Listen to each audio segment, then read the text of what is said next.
Year! And welcome to 2024. The future. We are in the future. This is it. The future is now. Except if you're watching this after this has gone out. Yeah. Case it's the past. Past people. Yeah. Yeah, no. Guys, thank you so much. Welcome back to Dragon Ball Industries, where we're back Woo! for Starfinder, our live play, live actual play, podcast and Twitch and YouTube and Kick show. So hello to everybody out there who's either watching on Twitch, Kick or YouTube, or is watching back on YouTube, or listening to us on the podcast format with some ASMR. We got some nice dice stroking ASMR. So I was watching back the last episode, and there's a bit where Emily's trying to do something, but you're like, and I can hear you so clearly. I'm like, it's the perfect ASMR voice. And not only that, I'm not the only person that's thought that. I have literally had 2 messages like, she's got a really good ASMR voice, and you should let her know that that's what she should be doing. So Okay, that's the next stream then. I would listen. Starfinder. Ooh. I don't even know if people can hear that. I don't know. I can hear that. I'm in the room. Maybe. Just probably you with wait, these it's mics. coming! But The tingles are afoot. I hope you all had a fantastic Christmas, fantastic New Year. Now, get that all out of your system, and let's listen to what Steph has to say. Right, I'm going to preface this with I got a message from Ian today at like 25 to 5. I was getting picked up at 5 and was like, "Are you watching the ad read today?" And I was like, "Yeah, okay." And then told me that he expected Sam Riegel levels. And I'm like, well, I don't have that kind of experience. So I ran around my house and grabbed the first things that came to mind. And the first thing that came to mind was puppetry. Behind the MacBook puppetry. Behind the MacBook Puppet Theatre. So please enjoy my offering. Oh, my friend, why you cry so? I'm so upset. I just can't find quality 3D prints anywhere. But my friend, have you been to warriorprince3d.etsy.com? La gasp! What is this? warriorprince3d.etsy.com is the sponsor of Dragonborn Industries Starfinder podcast. You can use them for all cosplay items, tabletop terrain, and miniatures. Anything you can think of needing printing, they can do for you. In fact, goes downstairs. Here's one he printed earlier. Oh, such magnificent detail in this animated armor, which the puppeteer does not have enough hands to adequately show. But you can also use... Just press it down. It's the magic of theatre. You can also use the permanent code to the stars for a 10% discount on your order. But I must go quickly then and use that immediately. No, my friend. This is a permanent code. Le gasp. That's right. The permanent code to the stars for a 10% discount at warriorprince3d.etsy.com. I love you. Unnecessary. You're telling me that wasn't practiced. It really wasn't. Well, yeah, thank you to the amazing Richard at Warrior Prince 3D, who does a lot of our 3D printing for us. I work with him on a Thursday to do painting at the Monster Manor, but he printed the minis for this campaign, things like, all of your guys' minis from various different places, and Dave from Games Art by Yay. Philip, who I'm going to talk about next, because they've just launched a Kickstarter, and were really generous to send me out a couple of the files, which I've been having a look through. And if anybody who caught the channel just over a year ago, one of the first videos that we did was me using the 3D test printing the Universal Carrier Vessel, the Brick, which is that really long spaceship that's over there on that shelf that you guys have all seen. Ooh. They've now brought out their second Kickstarter, which is a modular update to that, so you can have the Warbug, and I will show you all what that one is. So this is the Universal Carrier Vessel Warbug, which is now live. Beautiful. Yeah, well, just wait. So this is interchangeable with the parts of the Universal Carrier Vessel, the Brick, and is currently live on Kickstarter. And look at that. Hot So diggity damn. fully openable and is completely modular. You can elongate it. There's going to be like stretch goals to go for, and it's already funded, so we know we're getting the files. But now we really want to push to try and get all of those different stretch goals, like parts classified right here. But there's one in particular. This bit that narrows in the middle. I want this. That looks huge. Yeah, I want it, and I want it badly. I need it now. So I need you all to go out there and back that. Woo!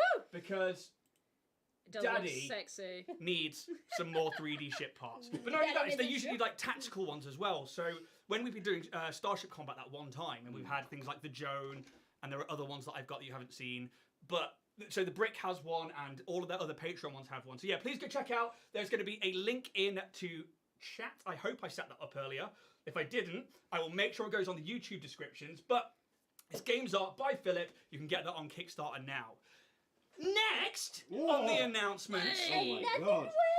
one that I definitely set up because I was chatting to them today is Roll and Play Press. Oh my The guys god. here. Hey. So Roll and Play Press are a toolkit that you can use to do character creation, world building. They've got the sci-fi kits, which I have used for this campaign, and they've got the fantasy toolkits, which I have used for many other things, like with worlds that we've done at home and stuff like that. And there are loads of tables and things that you can roll on to help build your worlds, or at least narrow down things you don't want. Because one of the things that I really, really quite enjoy is when you roll on a table and you go, I definitely don't want that. And it helps you kind of like refine that choice there. But you can use the code Dragonborn10 to get 10% off with our new affiliate program with them. Oh, So, lovely. yeah, please go check them out. Their link as well should be in chat. You can go to rollandplaypress.com, and you can also check out their new book, which is One Shot Wonders, which is really, really good and is featured on such other big shows that I'm not going to name here. We're now up with the big shows. We're really not. But one day Yes, maybe we are. you're there. So yeah, that's Roll and Play Press.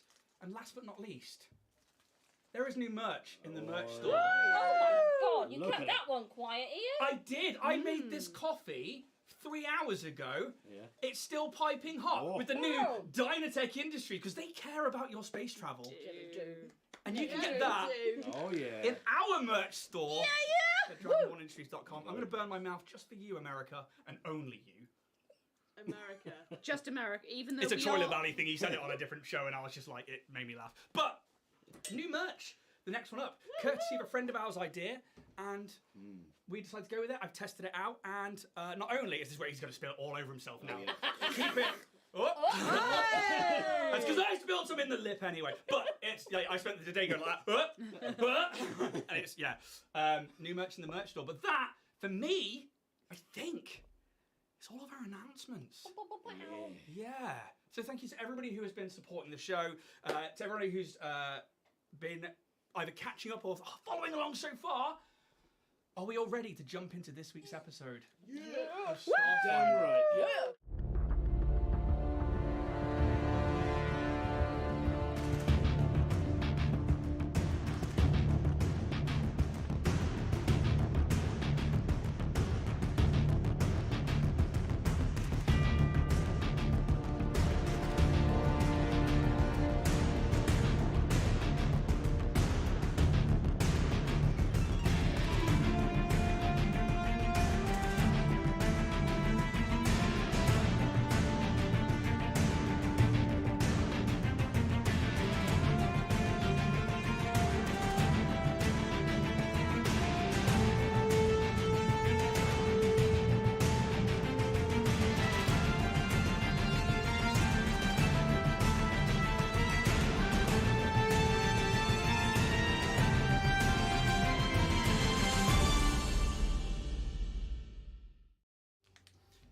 After locating the Zephyr Horizon on a planet named Avel in the Dakchi system, the crew of the SS Joan opened up the cargo bay ramp and made themselves known to the heavily damaged brain collector inside.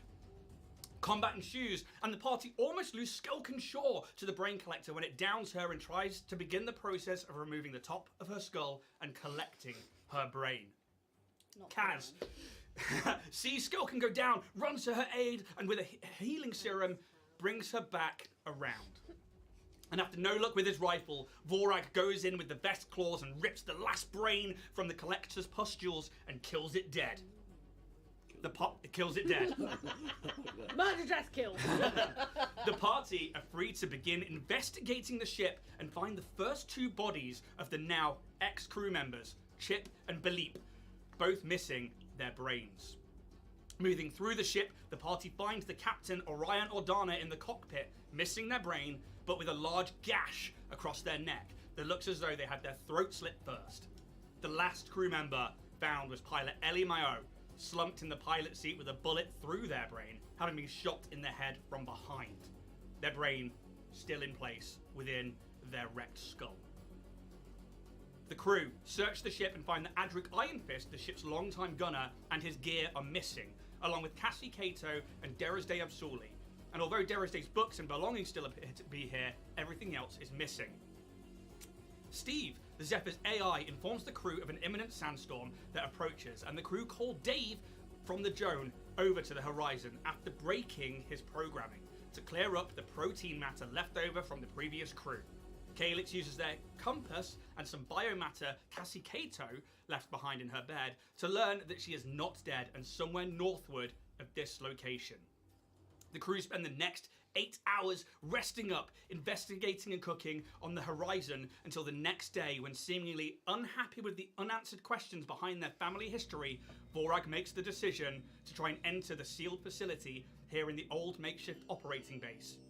Created by his own grandfather 25 years ago, drawing their final stand against the swarm, creatures that still appear to be present on this planet. Using the ship's guns, the crew blast the acid-sealed doors open, and that is where we begin today. The dust of the laser cannon settles, and in front of you, like a grotesque carpet of death, lies the bodies of many Vesk and swarm entities merged together with acid and sinew, now dried and over time seem to be somewhat mummified. This floor of ichor and gore. However, as the dust and sand from the blast settles, over this trail is a trail of fresher blood and of this horrible path that leads across this macabre scene and down one of the corridors. And I hand over to you, the players. What would you like to do? Well, isn't this just a grotesque carpet of death? Calyx turns a torch on. Podcast listeners, Yeah, sorry. Tamsin's literally just turned a Turn head a torch on. head torch on. Would like to. Yeah, it's nice and dark in here. I assume our suits come with like lights. So yeah, all of your suits and stuff like that come with things like small data pads and lights. One thing that is clear though is it's quite dark in here, but every now and again the lights and flicker on and they stay on for a few seconds and then they just like flicker off, like the powers. Kind of light. Oh! Definitely the worst. Yeah. So Need to get an electrician in here. I'm assuming Vorag is on a mish somewhere, so I will be following him. So in this moment, you all stand kind of silent as the dust settles and just wait, because obviously you've been attacked so far on the outside by the leftover swarm Korvax that were here, then this brain collector, then there's like the missing crew, and some of them have still not been found. So he waits for a second, and as the dust settles, he's like,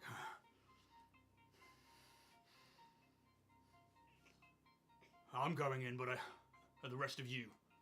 This large Vesk with this red, scaled face, looking just perturbed. I mean, I will be following. We're with you, buddy. We're with you. Yeah. We need you, man. Could you all make me a perception check, please, before you enter? This is my first roll of the day. Hey, Gotta film it. Well, we are. No. Hey, it's like the 8th of January and it's the first roll of the day. Oh no, No, that that- can't be good for us. Oh, That's yeah. an 18. That's all right. That's okay. I'd be worried if it It's was a 1. working. It's working on our side. Oh, that okay. dice roll. In which case, amazing. That isn't. I'll clip that out later. 17, 21. 21. 16. I'm going to use that for Vorax. 16. What, do you get, Skelkin? Numbers. I did get. Hopefully two of them. I did get. I Together. did indeed get 2 numbers. Oh, Negative 11. 18. 18. You all did fantastic with that. So the first thing that you notice as like the lights kind of flicker on and the light from outside is breaching into this like doorway where the dust is settling, is this trail of blood that is obviously not fresh, but it's certainly fresher than the rest of this macabre carpet of death that lies in front of you. But just beyond that, and that's been blasted away from the door, is an arm. Not humanoid, this is more bug-like in essence, and is more like a serrated skewer that is also covered in blood and ichor. This blue chitinous outside, and I don't think it would take much of you to realise that the swarm Korvax that you thought that was missing the arm, What's this? this is its missing arm. Okay. Vorag walks over to it and prods it with the rifle. Looks left and looks right. The corridor in front of you splits off left and right. You have, well, shall I make it a visual aid? Go for it. Way! Set it up. I'm a visual Map learner. time! Me too. Pictures and shapes and colours. Crayons. Oh my word. money. So, and this is more just for a visual aid. Don't worry that I'm putting a map down. Okay. We won't sweat at all. Yeah, yeah. This is In the completely fine and slightest. normal. There's gonna be nothing in this sealed up room. No, why would anyone put anything in a dungeon? No, at all. And let's switch over to the. Just empty dungeon. Yeah, Nothing always. So you enter the door, and it is. Well, so you enter, you blast it open. You can pull that door out there at the top for me, just if you want. No, punch it in. Blast Punch it. it. Like we have There we go. exploded. There we go. Huzzah! So you can see that the corridor leads both left and right, and the lights kind of flicker on every now and again. The floor is covered in this like gross carpet, but also now the sand and dust of this like red, almost like Mars-coloured sand. Vorag looks at you all. Any preference? How many of us are there? My preference is day. 1, 2, 3, 4, 5. So there's the four of you plus Vorag, who I will be playing. So, I mean, I know they don't advise it, but I mean, we could split the party, or we could all stay together and go down one corridor. Given the scene in here, I don't think we should split. Okay. You say that, but we could be whatever the actual combat term for rear-ended is. If we go one way. Ambushed? No. Try again. Flanked? Flanked. There you go. That's the one. Flanked is usually side to side. Ambushed is more appropriate. Well, Dynatech Vorag makes would say that, sufficient- being of a soldier background. Cheers, buddy. I would like to point Nods. out, Scalecon would actually know the word. It's Who doesn't know the word? So flanked is usually pincer movement side to side. An ambush is from any direction.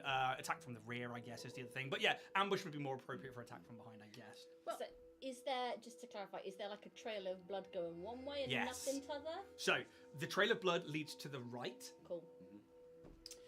One would assume that the freshest trail is the bloodiest. I mean, yes, I mean, that does also make sense. Start walking. Right. But, I mean, okay, okay. what are we looking for, Vorag? Just looking around to see what's here? He would stop and he would take a deep breath. I come from a long line of soldiers.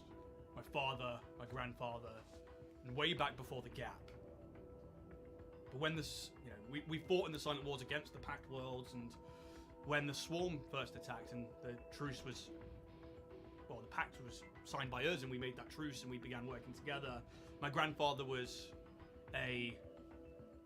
one of the command of a naval fleet. It's said that in this system he destroyed the Swarm high fleet that was coming in by destroying and sacrificing his own ships, and then his last attempt to destroy the last of their remnants was to make a ground assault on them here on this planet.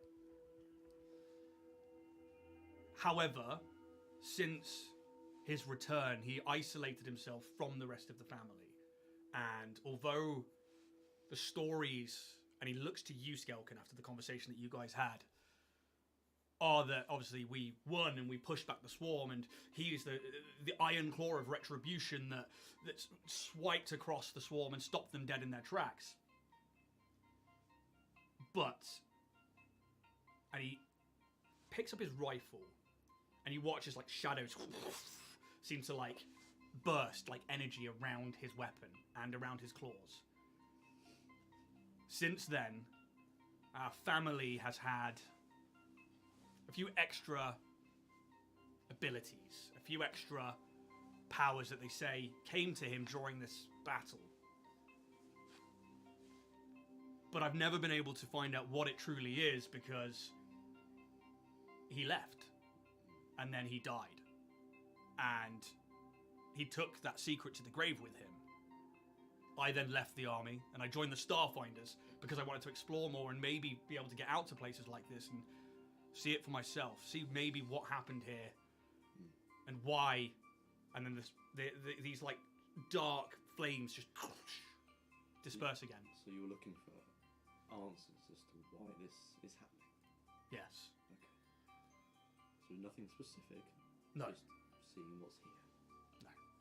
This is... I just want to know the truth. Okay. Did your granddad leave for any particular reason? He didn't say. He just said that one day he would be back. And he was, but when he came back, he died. And then he is entombed on Vesk Prime as a hero, a war hero. Because of this. And he points to like the macabre scene of like both swarm and Vesk bodies that are everywhere. Like half of them are like melded together. And it's just like this horrid, horrid scene of hell. Really. We follow your lead, I think. Alright. I'd save the rest of us. Is this one of your granddad's ships, do you think? He looks around and he's like, this is a detachment. So these are forward operating bases that can be dropped from fleet vessels in an emergency. The ship outside the dropship is usually one that carries ground troops, the one that you searched. This is a transportable ops room. So this is where the commanders would have operated from and organised their soldiers from. I wonder if there's schematics of this. Is there any such thing as any small rocks outside, just outside? Yeah, absolutely. Is the corridor long enough for me to throw a stone around the corner? I mean, you can certainly try, by all means. I mean, give me either a strength or a dex check to see if you can, like, absolutely wang one. Do you want to borrow my golf club? Absolutely wang one. Oh, it's going to be dripping. I have very dry pouches. Very That's not hygienic. good. What did you roll? I rolled an 8. Should have used the golf club. I am trying to add something Got a desperately to handicap it. of What is 7. Dex? Dex is Just your dex modifier, so it'll be in your stats. Four. Okay. And I don't know what it means. Oh dear. Only 10. It's fine. You can ping, and it like bounces off like one of the corners, and just you hear it hit the wall, this metal wall, and there's probably like a pipe in it, and it goes ping, and you hear it stop dead around the corner. The lights on and off randomly and intermittently. I will immediately draw my weapon after I lob the... You all listen out, and there appears to be no other sound.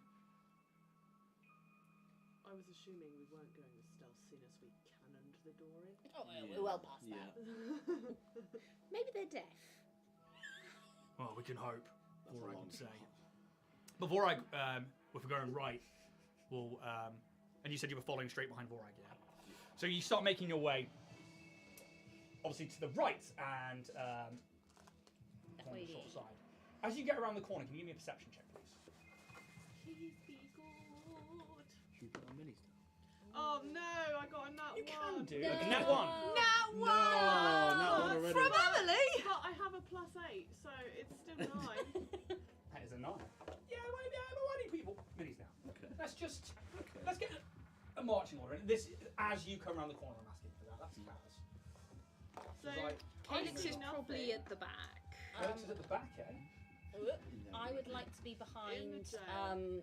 the big boys. And you've got the camera out, I presume. TJ Always. Stevenson? And I think TJ very much like zoomed in on Vorag during that whole speech. Monologue. Yeah. Like talking heads. So, why don't you all give me a perception check? So you've got a 9 total. And Vorag. Vorag also got a nat 1. Oh, bugger. Oh dear, that's a counter on 2 already. He gets, however, a +2 to that. 14. 14. Nice one, Vorag. 12. 12. Ooh. Oh no! That's another nat 1, but that's a 9. 3 nat 1s. 3 nat Emily, 1s! me, and then Tamsin. Oh man. Oh no! I will say, I think my nat 1 is Calyx is getting out like a computer or something, and basically they're drawing the schematics, like they're just wanting to map and navigate. Yeah, absolutely. So, let's grab this over here. Oh no! Those of you with a 10 plus, Woo. as you come around the corner, the lights, Is that any of us? 2 of them, the lights flicker. And in the gaps between the lights going off and on, you swear you see a figure. And it faces the door that you can see at the end of the corridor. The bodies around this side are less acided in. So there's more like Vesk mummified bodies in armor and all decayed, but like at least a bit more together. That's the best way to do it. Then there's the lights flicker again. You see it, but on the other side of the doors, as if it was pulling the doors closed from the other side. This Vesk figure. And then the lights return to normal, and they're gone. That is spooky, That is scary skeletons. that is real. I don't like it. New. No. The rest of us see nothing. So you know how last session I got a little hair from Cassie Yes. Cato in the compass? As we've gone round the corner, is there any slight movement towards where we're going in that compass, or? Yes, but not in the direction you're traveling. I have to orientate the map now Yeah. to like how we were in 2023. Cool. And if the Zephyr Horizon was facing that way and away from me was north, this was over this side, and you're heading Yeah. what would be south. No, the compass is still pointing northwards. Okay, cool. So I'll just put that away. Vorag, how long ago did this all happen? How likely, let's be more specific. How likely is it that one of your brethren is still alive here? As far as I'm aware, this system is left as a battle honor, a sanctuary almost of knowledge of the past. We are left, well, we leave it alone. The forces that left with my grandfather are all named. They're all people who have now been written on the walls of the great temples and of the vestiges of war because of how well they defeated the swarm here. But it was only 25 years ago. So many years. Did Yosoki not live that long? Well, I assume that Yosoki lived some years. I don't know. You don't know how long your own race lives? Your I own think you species? see to take it really introspective for a moment. I don't. Well, I would have I'm not. I'm not. common... Did you guys think I'm a Yosoki? I mean, how Yeah. old are your parents? Well, That's I the don't. least important question here after she said you think. Oh, they said. He. Do you think I'm a Yosoki? What are you?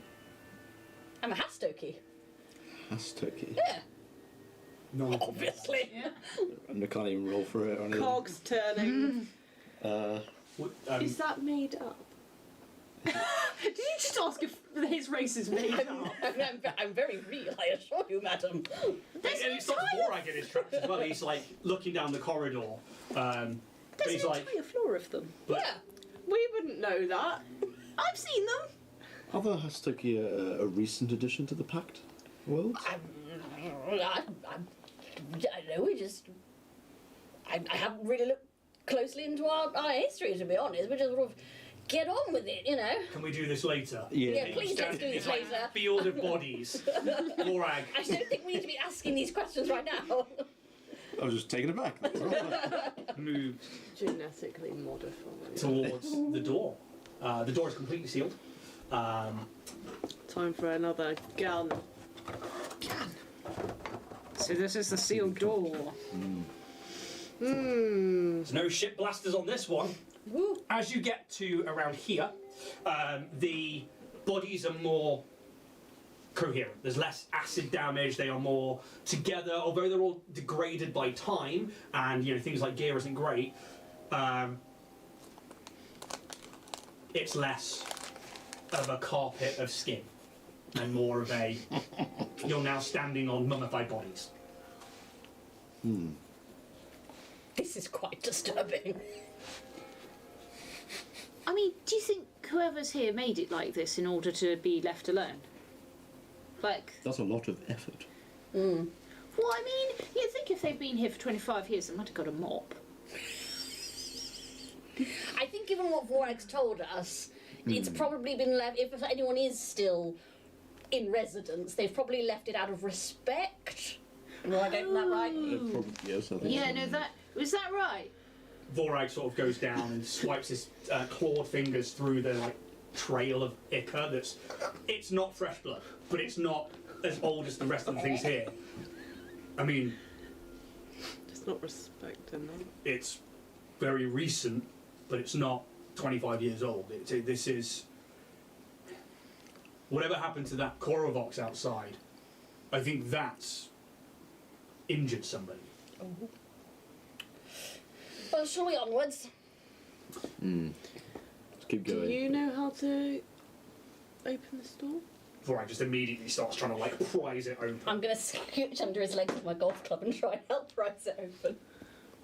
Are you offering the aid action, or are you going it for yourself? I'm offering the help action. Okay, so just roll a d20. You can add your strength modifier. Let me know if it's 10 or over. It is 10, but I have a -1 to strength to make it a So 9. 9. Between you and Vorag, you're really quite struggling at the moment. It's not budging just yet. Come on, put your back into it. I'm gonna squiggle up to the door. With your light up shoes With my little wellies. and your little Dora backpack. This is the mug that I imagine that TJ speaks in. Oh, yeah, absolutely. Dynatech Industries merch that you can get on www.monitors.com. This is it. I And think I I'm need to going merch to myself use- up each week now. Telepathic message.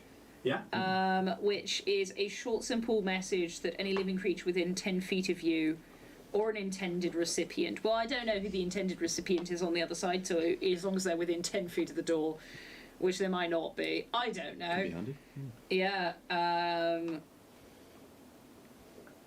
Oh, sorry, never mind. I do apologise. You must be able to see or hear each recipient. I don't know, can I hear anyone on the other side? Maybe a perception check. Unnatural 20.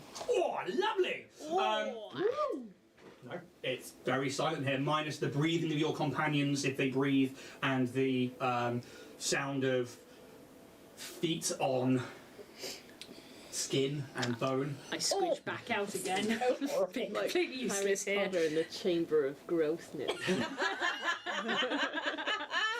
Harry Potter in the Chamber of Growth. I like Any it. living So, but Vorag is trying to pull on the door and trying to force it open. I want to see if there are any controls. There is a door panel, but as the lights flicker on and off, it too is flickering. Okay.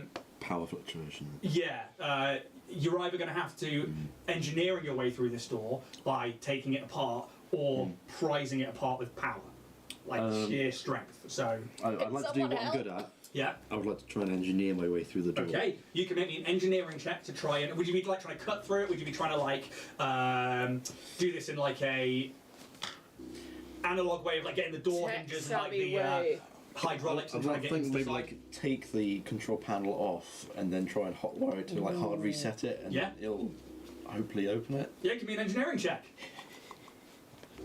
I'm just gonna lean on the That right is a- side. 19.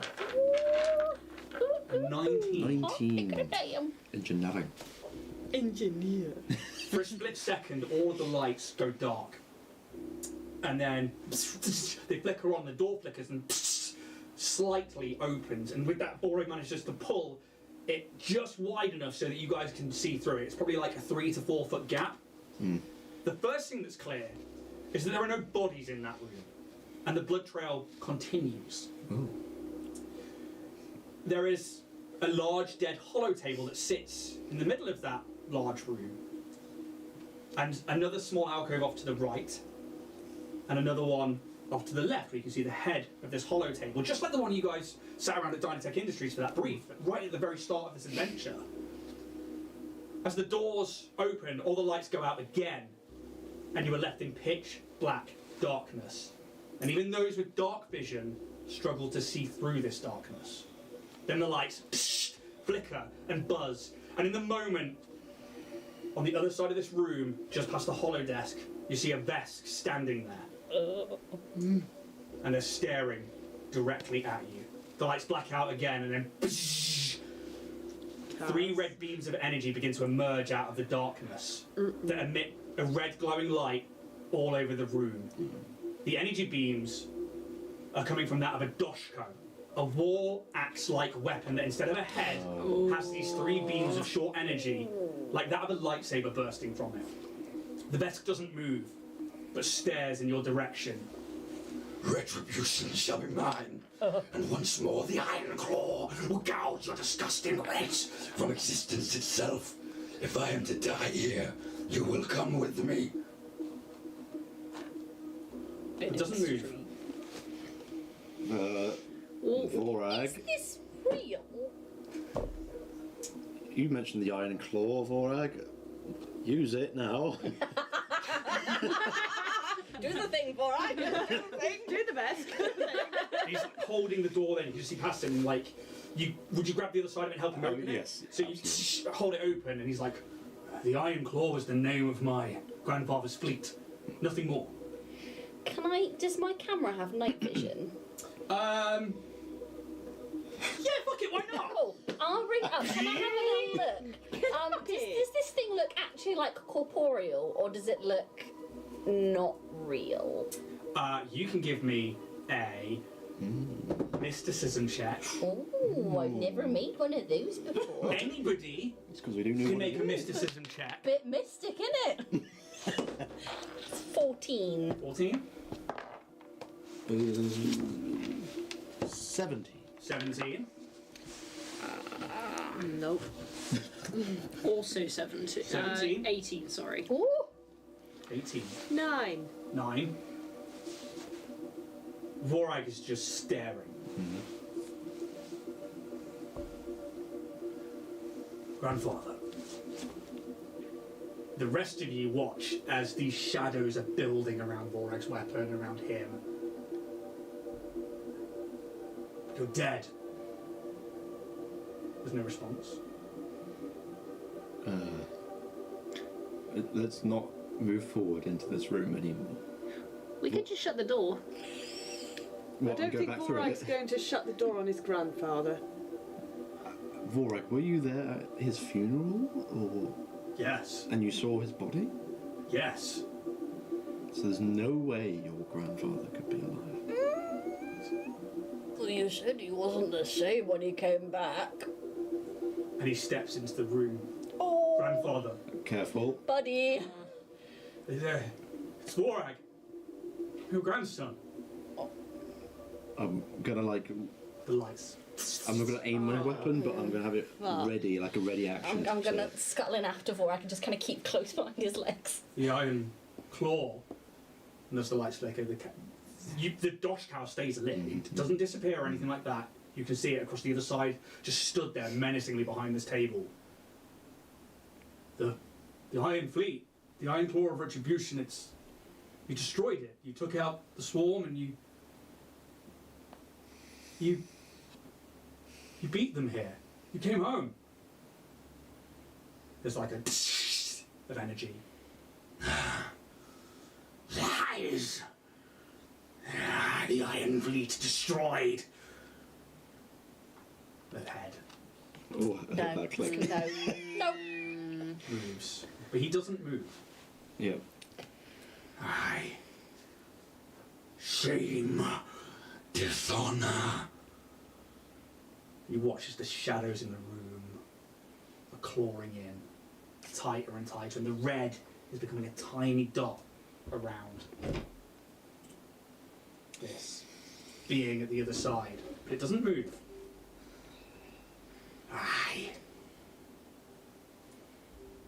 I brought dishonor to the family.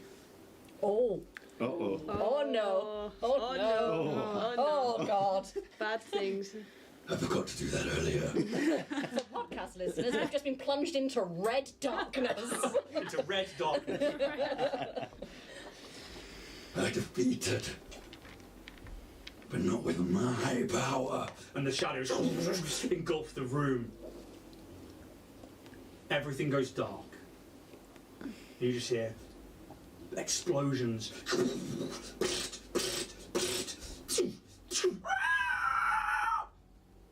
And as the red begins to seep up from the floor, it's almost underlighting everything in there, the shadows on the wall of these bug-like beings swarming forwards. You see Vesks, all these shadows fighting back. The walls are now brimming with activity in between the red and the black, and this black is like the void itself. You see one Vesk stood there, pointing. I commanded many forces, and most of the Iron Fleet died here in Dakchi. You watch as the Vesk forces are being overrun on the walls. Many of them are just dissolving into the darkness. And then two Vesk bring something out. But it's not shadow or red like everything else. It is a cylinder, a ball even, of white light. I was not powerful enough to defeat them on my own. I borrowed power. You watch as the shadows all suck in towards this light and then burst outwards. The entities of the swarm all being eviscerated one by one, like a wave of energy going across them all. And then all of that energy sucks back into this white light and then sucks into this one Vesk commander. The lights flicker and go back to where they were in the room. You now see the lights fully on. This Vesk still stood there with this huge doshkow in their hand, but they are almost transparent. And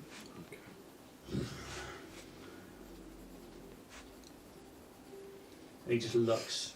These two black voids where their eyes is, and they're just this energy around them of smoke, and Vorag is the same. Just fades into nothing. The doshkow hits the ground and deactivates. And you guys are left. Pick it up. In this room, Vorag just eyes wide, staring across this room.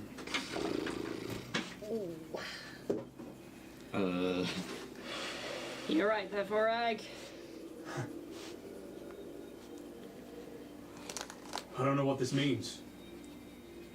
And he walks across and just picks up the doshkow. This is my grandfather's. The real thing? Just nods. And there's like frustration and panic and doubt all over Vorag's face. This is entombed with him. This is his personal weapon. So how did it get here? That is the question.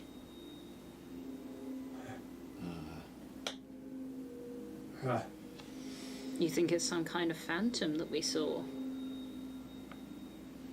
I mean, that was him. And there's like tears in his eyes. Does anyone recognise that thing his grandfather had? The orb? The light. Yeah. It was something, an object, right? And he took it into himself after the whole swarm died. He said he borrowed Well, power. exactly, yeah. So Maybe it's part of his soul still alive somehow? for that sort of stuff, I've heard generally there's a kind of exchange. You can't just get anything for free these days, you know. And Vorag's not got this smoking energy around him anymore. You think there might be records or something that the Vesk might have kept of what they got and where they might have got it? There'll be no record of this. How do you know that? This place is... I don't understand. And he's getting visibly angry. We'll try our best to help you understand what's going on here. Some coffee. Good idea. There is still more to this facility, right? Yeah. Shall we have a look around where we are and see what we can find? He just like slumps back onto the hollow table and sits down. He's just like deep in thought. Take a breather. We'll have a look around. Not to be insensitive, but this fresh blood is hardly from Vorag's grandfather. Where does it go from here? So, pointing it out on the map, the doors would be partially open. I'm just going to take those out for now. And it's literally, Vorag would have stepped through and the apparition would have been around here. In the room, if you'll give me a perception check, and the lights are on. The lights are, they're dim. It's like emergency lighting. Oh, it's another nat one. my Of course it is, God. Emily. Of course it is. Oh. They can't always go in there straight away. You got to give them a chance. I've got enough of them so that if they misbehave, that's where they go. Do you know what's funny is I got a message from my sister earlier in the week who's going to get to play her first ever game of D&D, and she's got a character and stuff like that. And she's like, yeah, so I need dice, and she wants some dice for me. And she's like, I need a mini, and I need a dice jail. I was like, you're not Emily, don't worry about it. Emily didn't think she needed a dice jail. You are possibly one of the worst dice rollers I've ever seen. Nice. What did you say earlier? Talent. It's a fucking talent. I've never seen anyone roll constantly low. But perception check. So nat 1 for a 9. 14. 14. 10. 10. 12. 12. Yeah. The blood trail, it comes into the room and then it leads round to the left into here. Okay. You can see there's an alcove over here and there is an alcove right behind. Vorag actually would have come around to pick up the thing and slumped against the table there. Okay. Yeah. This hollow table is just dead in the middle of the room. The power is literally emergency lighting all around, and that's it. I'm going to see if I can try and access the hollow disk for any logs, anything like that. So Kaz would be in and around here. The trail of blood definitely leads into this room here. And what did you roll on your perception? 12. Is it open?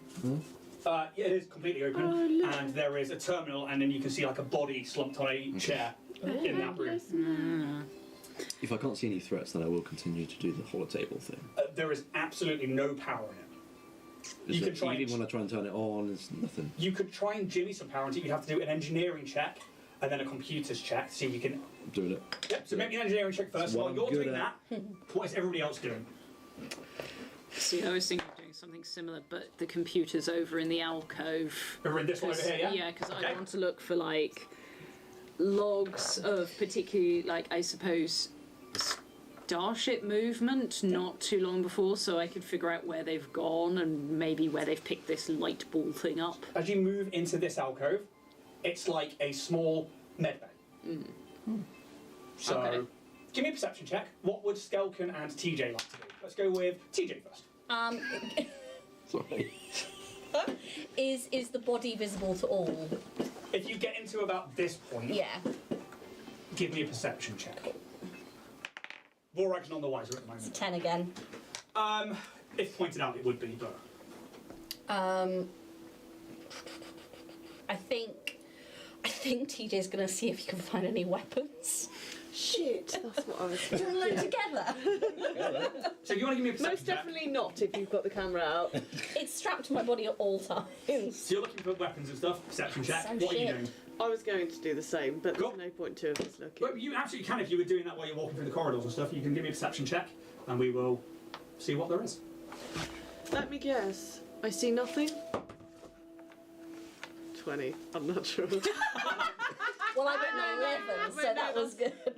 20... Is it +8 or 9? Yeah, it's +8, so yeah, 20. Okay. Walking through the corridor, there are a couple of bodies closer to the door that you can see still have some gear on them. A lot of it's not in great use, but You find 2 smoke grenades that are still usable. You find this tiny little vial on another one that's on a chain around one of their necks. Ooh. It's a little cylinder of glass which has water inside it of some kind, with 2 metal caps at either end and a dead fish inside it. Oh. But the vial is in complete perfect condition. You also find loads of like acid riddled daggers and weapons, but they're of no real use. Loads of like swollen and bursted batteries. As you come into the room, there are no weapons. It seems that all weapons are on the fighting forces. But getting a good look at the room, you can see the hollow table in the centre where Vorag is currently like sat on, just like staring at the dosh cow in both of his hands. His rifle sort of like just sling to one side. There is a toilet / shower unit across in the opposite corridor. In the opposite alcove. There is this med lab area just over here, and then you can see this other area which seems to be some other kind of terminal or console, and then you see a body slumped on a chair in there. This room is filled with tons of dust, but not like the red dust of the planet. It's not like... If anything, what you notice is that nothing really got in here from the swarm. But something obviously did, because that blood trail leads around the corner and is slumped in that chair.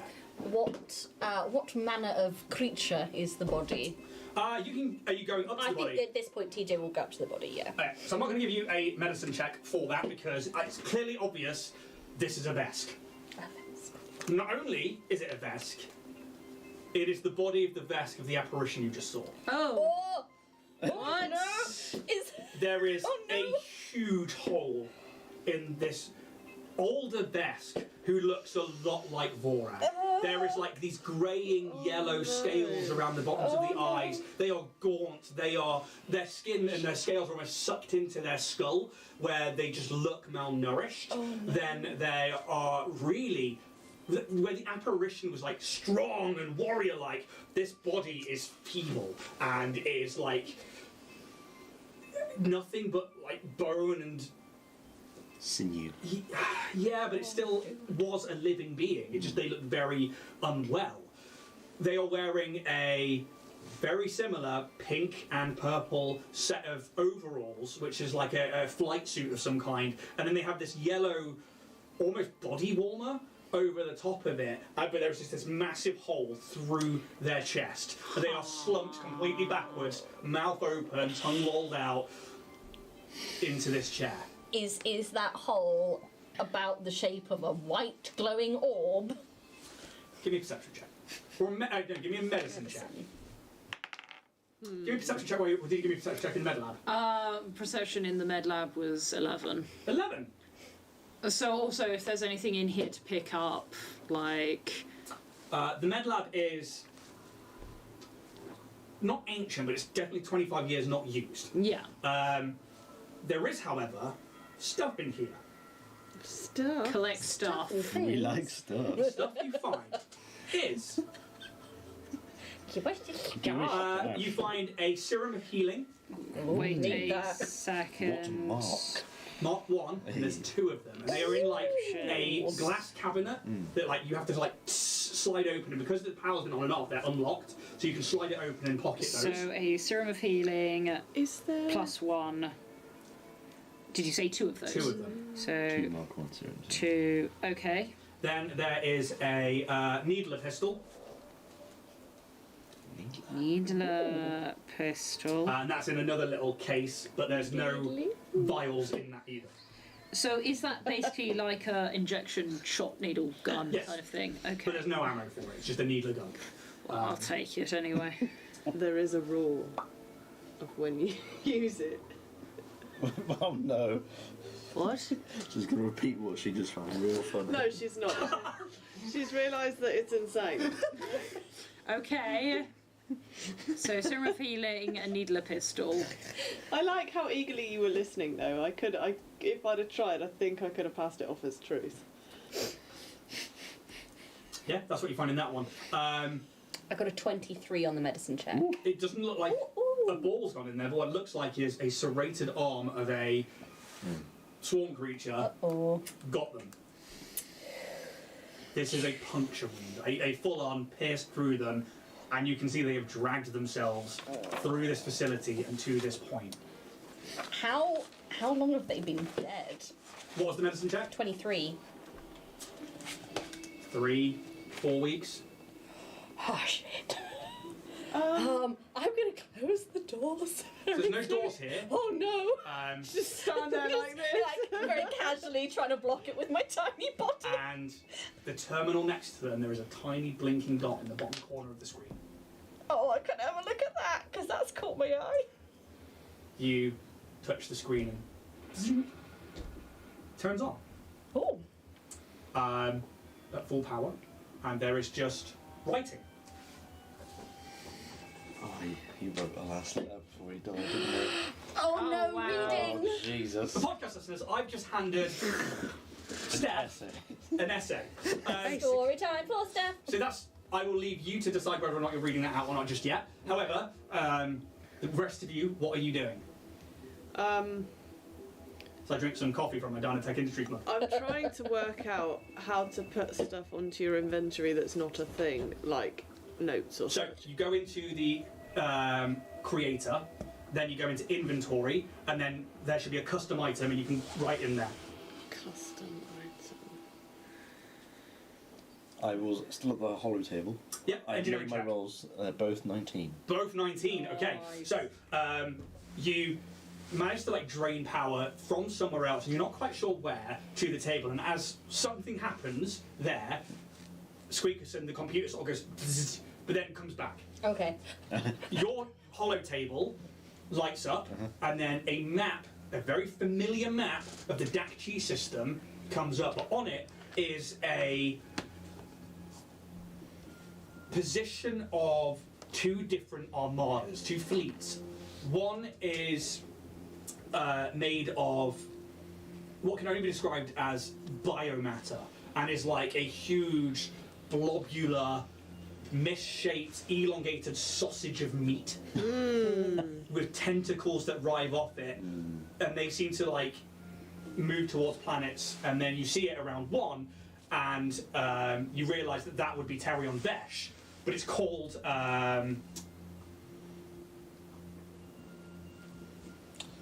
Loading information. I have to open a different thing.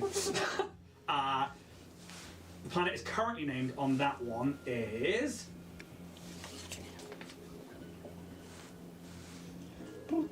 literally called Dakchi 3. Dakchi 3. Which is a very Vesk thing to name something. It's always like system, like Vesk Prime, Vesk 2, Vesk 3, Vesk 4. This is Dakchi 3, and it's all whole. And there is this fleet descending on it, which is all static. It's not moving anything, but you can see that that's the position it's in. And there are a ton of Vesk fleets landed on the planet. Then you move over to Dakchi 2, which is Aval, and you can see that there are a few dots in one position, which is where you are now. And that's where it sort of is static and left. I think if I see this come up on the hollow table, I'd probably come over and just, when Kaz is done, ask to download that information for map updating. Yeah, it's an old map of this Yeah. system. Also like to go over and see if Vorag's alright. Like, Yeah, he's he's slumped on the floor, you said. Where's he like- actually? he's actually sat on the side of the table. Okay. And when you turn it on, he like stands up and he like puts the dosh cow on his back. No, actually no. He would sling the rifle and then he has the dosh cow at his side. And he's like, "What have you found?" Yeah, has he found the found? I don't No, not think, yet. Because he's only just turned around. He Yeah. sees the table, looks at you, and he's like, This seems to be a map of when things were going on. Before the swarm were defeated, I guess.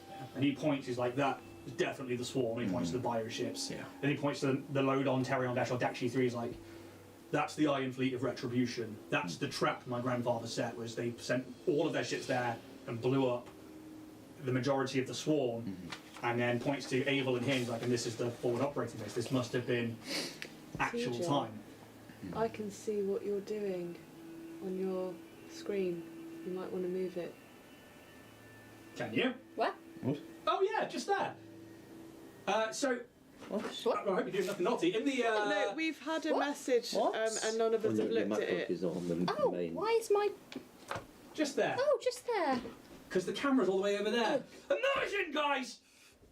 There we go. Oh, it was right in the corner so I couldn't Thanks, see. There we Dotty go. Mango. Oh, thanks, mods. It's because I'm in a different place than usual. Well, There we go. Did your grandfather ever mention anything about a glowing white fool or mess going anywhere or any of his time here? and the eyes just kind of like move across to you without his head moving. No, my grandfather spoke about pushing back the swarm, the honour of defeating them, and at great sacrifice. And he points to the Iron Fleet. Nothing about borrowing power. He wouldn't. And he like sort of like gets angry when he says that's like Skyroks don't need other people's power. And he like slams his hand on the desk. He's like, "We're strong." What if it was the only thing they had left? Then he should have died. I mean, Well, the good news is there isn't any good news, but I'm starting to think that you might have had two grandfathers. Yeah, one on my dad's side, one on my mum's side. They looked exactly the same, or maybe the one who came back was not your grandfather. He just looks at you. He's like, I don't know what any of it means.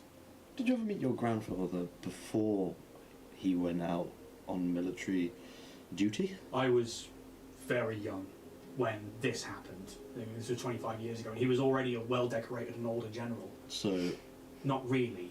mm, But when he came back, he was, part of our lives, and he left the military, he handed his notice in, and then he died.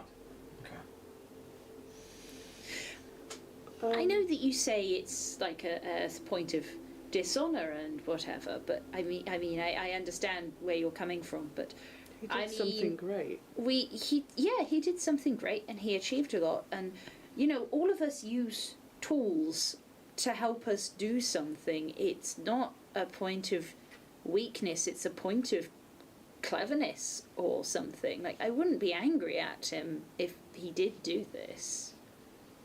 He saved a lot of Vesk people. don't see it that way. He just looks at you. Where's Squeakerson? He looks down the corridor over there. With Grandpa number 2. While that's been going on, Do you nod that way? And he like looks at the blood splatter on the floor and just like shoulder swipe kind of like round the corner and will just stop. Because he here. obviously didn't know what I was talking about. No. It was in his head. Had no clue. And he sees you there and then sees the chair and he's like, what? so I have a thing. I have a question. Whilst I've been reading this, obviously this information is super top secret kind of thing. Would it be okay to make like a culture check to see if this would change anything about like certain alliances or the stability of life itself? Oh my god. I mean, that is a Current question. Absalom Station politics. I don't think you could. No? Because I don't think you've been that Culture. out yet. No, fair enough. I only ask, is there, I'm asking more for a point of, does this affect Dynatech? You wouldn't know. Wouldn't know. Is this thing downloadable or deletable? Yes, you can absolutely take it to your data pad, but it is on the screen, and Vorek has walked in. And he stares at the body, and he's like, what?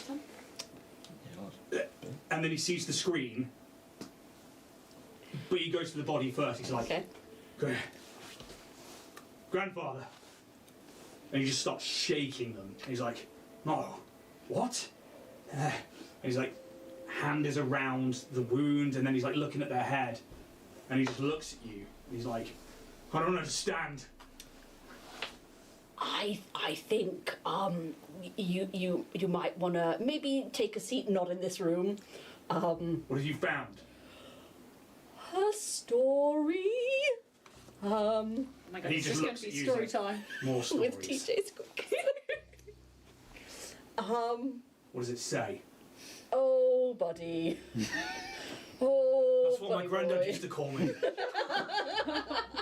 Oh no. Once upon a time. There was a little Vesk called Vorag.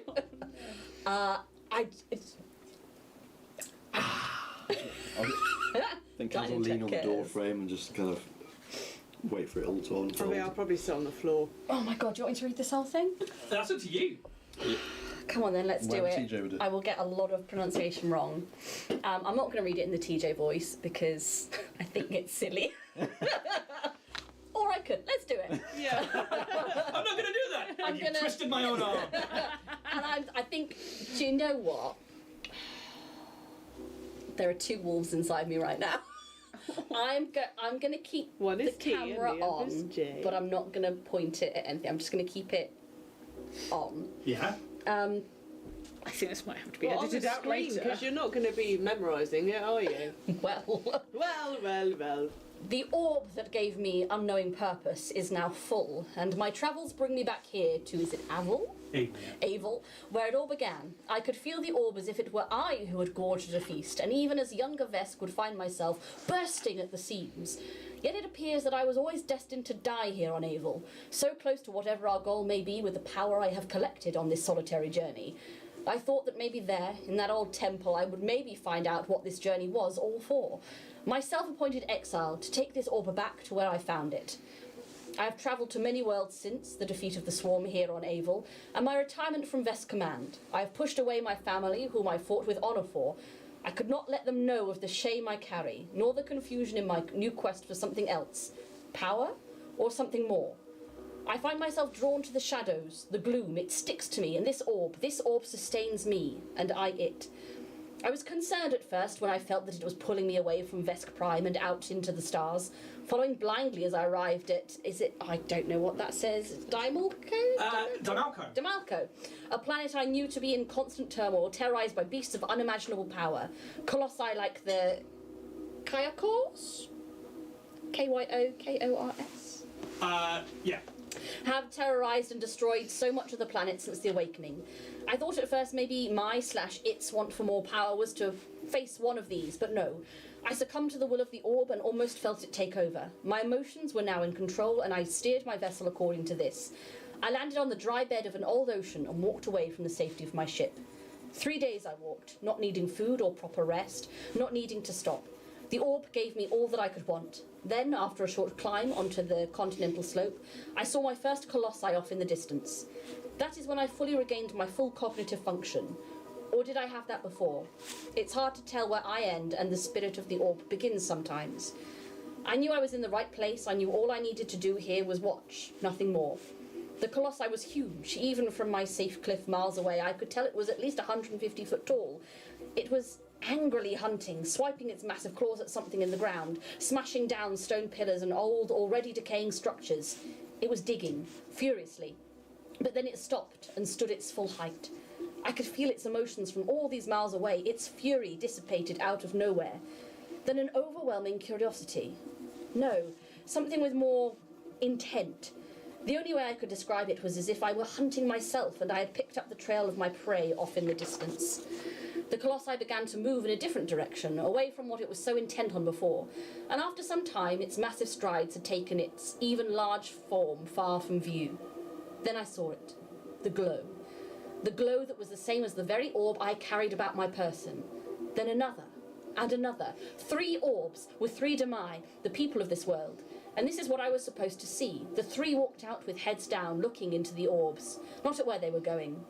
Behind them, only just visible, a crowd of more poured out of what was before a giant wall against a cliff edge, but now an opening to tunnels that was not there before. The Demai began to set off in different directions as if leaving a gathering, until all that remained were a few people, the 3 people holding the same orb that I did. They turned back to the wall and moved into the tunnels. The wall was suddenly there. I did not see it appear. Nor did I see the transformation, my mind blank. But the orb I held felt renewed, like I or it had collected something that we needed, but there was more we needed, I could feel it. I made the walk back to my ship, still not needing food or water, undisturbed and free to think on what I had seen. My mind is clearer than the walk to the cliffside, and once in orbit again felt the orb reaching out with that same tug. I did not feel fear, just that intent to search. So I took to the drift, blind, just following my emotions. This pattern continued for years, and not once did I feel like I should oppose these feelings. I travelled from systems to systems, sometimes finding what we needed and feeling like power was gained for us both, sometimes to dead ends where it felt like energy was lost from us. If I got into trouble, I could most definitely handle myself, yet when it came to creatures of undeath and the likes, I was imbued with the additional power to hurt them. Now feeling like its hunger for knowledge or power had been satiated somewhat, I knew I was to head back here to Avil. Yet I was not ready for the remnants of the swarm left here, cut off from their hive mind, to be my downfall. One Koravox was enough to slay me in my old age. I managed to crawl inside and lock the door to my old ops room while hearing it screaming outside. Here I will die, hungry for the first time in years, thirsty like I have never once had water past these lips, and I can no longer feel the presence of the orb. It too looks like it begins to diminish in power, as I am now. Was it all for nothing? Was it all for death? Or has this orb finished with me? It's funny. All I wanted last time I was here was the honour of my family to become legacy throughout the Veskarium. Yet I betrayed them by borrowing power to succeed. In doing so, I had to distance myself from them so that it does not diminish the family name. I wish more than anything now I had died here honourably 25 years ago. Just an old fool of a general, stubborn but unwavering, but fear got the best of me. Maybe that emotion is what called me to the orb in the first place. Emotions run strong in the Khazar family. Maybe the future generations of the Khazar name forgive my dishonour. Skarok Khazar. So... He is just staring at this body. No. He's already dead.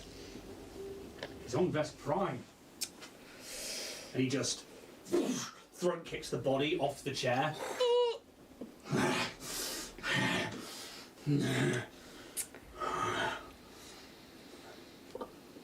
Where's the orb now? Well, you're still looking for it, you know? Did he find it? He had it and then He he took lost it by the He lost sound it, but of then he it. was looking for it. Right? Just putting 2 and 2 together and maybe making 9. exactly. Could it be that your fellow Starfinders and our fellow colleagues might have happened upon said orb and might have been the thing that they were trying to bring back and maybe give them that information and now like, oh, hot diggity damn, let's roll off into a desert somewhere. Just I mean, 9. But he lost it while he was, well, before he was writing his dying. Excuse the Does it fact. say that? No, it doesn't He say didn't that. have it. he had it, didn't He had the orb. In He said the he was end. It trying was to in his find it. body, like he took it into Well, himself. that's what the shadows depicted, but the Demai carry them. The Guardian Orbs. That's what that is. From that description, they are carried item. And he looks around the room and he's like kicking boxes of like old things, like turning over the desk. He's like, there's no Guardian Orb here. You'd see it. The hell is a guardian orb? I don't know who the Demai are either. Yeah, I don't either. Anyway, I think TJ's right. Oh, can I insight that? Absolutely sense motive check. I mean, you all know she's a Demai. It's her race. Oh! Who the fuck are white people? Dirty I am 20. so sorry, I totally We're a different kind of chap. We're from that Dirty end. 20. Yeah, you also know that Darius Day is also one. Dead I am so sorry, I totally forgot. There is. You're gonna hate me for this. Go on. But with your background, Yeah, no, that's I'm fine. not gonna give That's you anything absolutely fine. because I Because don't think you would know. shit. I think I must have stopped listening. Can I read the end of that? Yeah. Yeah, it's on the screen. You can carry on reading it. Yeah. So, I mean, the point is though that this orb isn't here anymore, and it does sound like quite a powerful thing. And he just, And- Vorag just slams his hands on the wall, and he's just like, "The point is that my grandfather's here and not on Best Prime." And he's just screaming. Buddy. Could something have stolen his face? You said he wasn't the same. And he just lights the Doshka out. He's like, "This is his." Yeah, but on Vesk Prime, this is him, clearly. You said he wasn't the same when he returned. Could it have not been him? Maybe the orb gave him life? He said we. Was he referring to the orb, or was there then multiple we's? I think he was talking about the orb and himself. What's your sense motive? My sense motive, just in general. Yeah, when you did that. So you did one that was a culture. No, the culture was before. The sense motive was a 23, not a 23. That was the culture. Dirty 20. Dirty 20. What were you looking for with the sense motive? I was kind of trying to figure out the Demai thing, whether Skelkin was Can you roll? concealing anything there. Can you roll a diplomacy or a deception check? Your choice. Yeah. It was because of the I can no longer feel the presence. That's where I got confused. Can you roll a? You don't have to tell us which one it is. Either way, it's shit. So.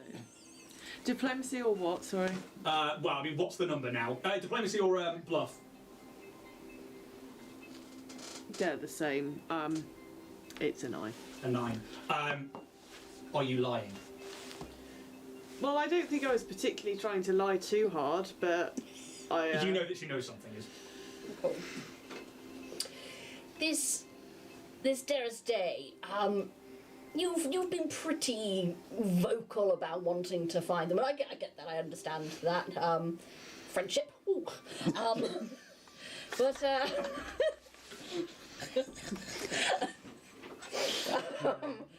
is there?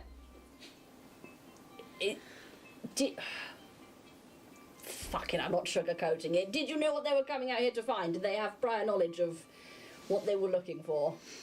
I think they were very much the same as us in that we've been given the vaguest of vague goals.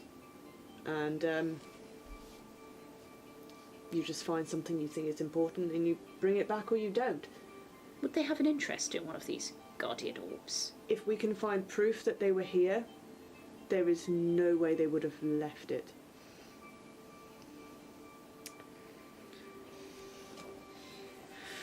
Do we think it's worth then tracking these guys down? I mean, that's what we were trying to do. I mean, we were doing Our that job. I know, Okay. but like, I mean, is there anything else we want to do here? Vorag. we What do you came want here on for with your? Vorag. Do you? Are you okay? and as you guys are discussing what you want to do, his hand just into the wall. He's Cool. like, "You can do what you want. I'm going to Best Prime." And he begins to leave this room. How are you going to Best Prime? Yeah, we only have one. No, Well, there are no. technically- We are two ships now. And he looks at you like, "Find Adric. They will take you back. I'm taking the Joan." Oh, no. Yeah, I And he begins to walk out. No. That's actually Dynatech property. If you no, He just like barks at you, like in this like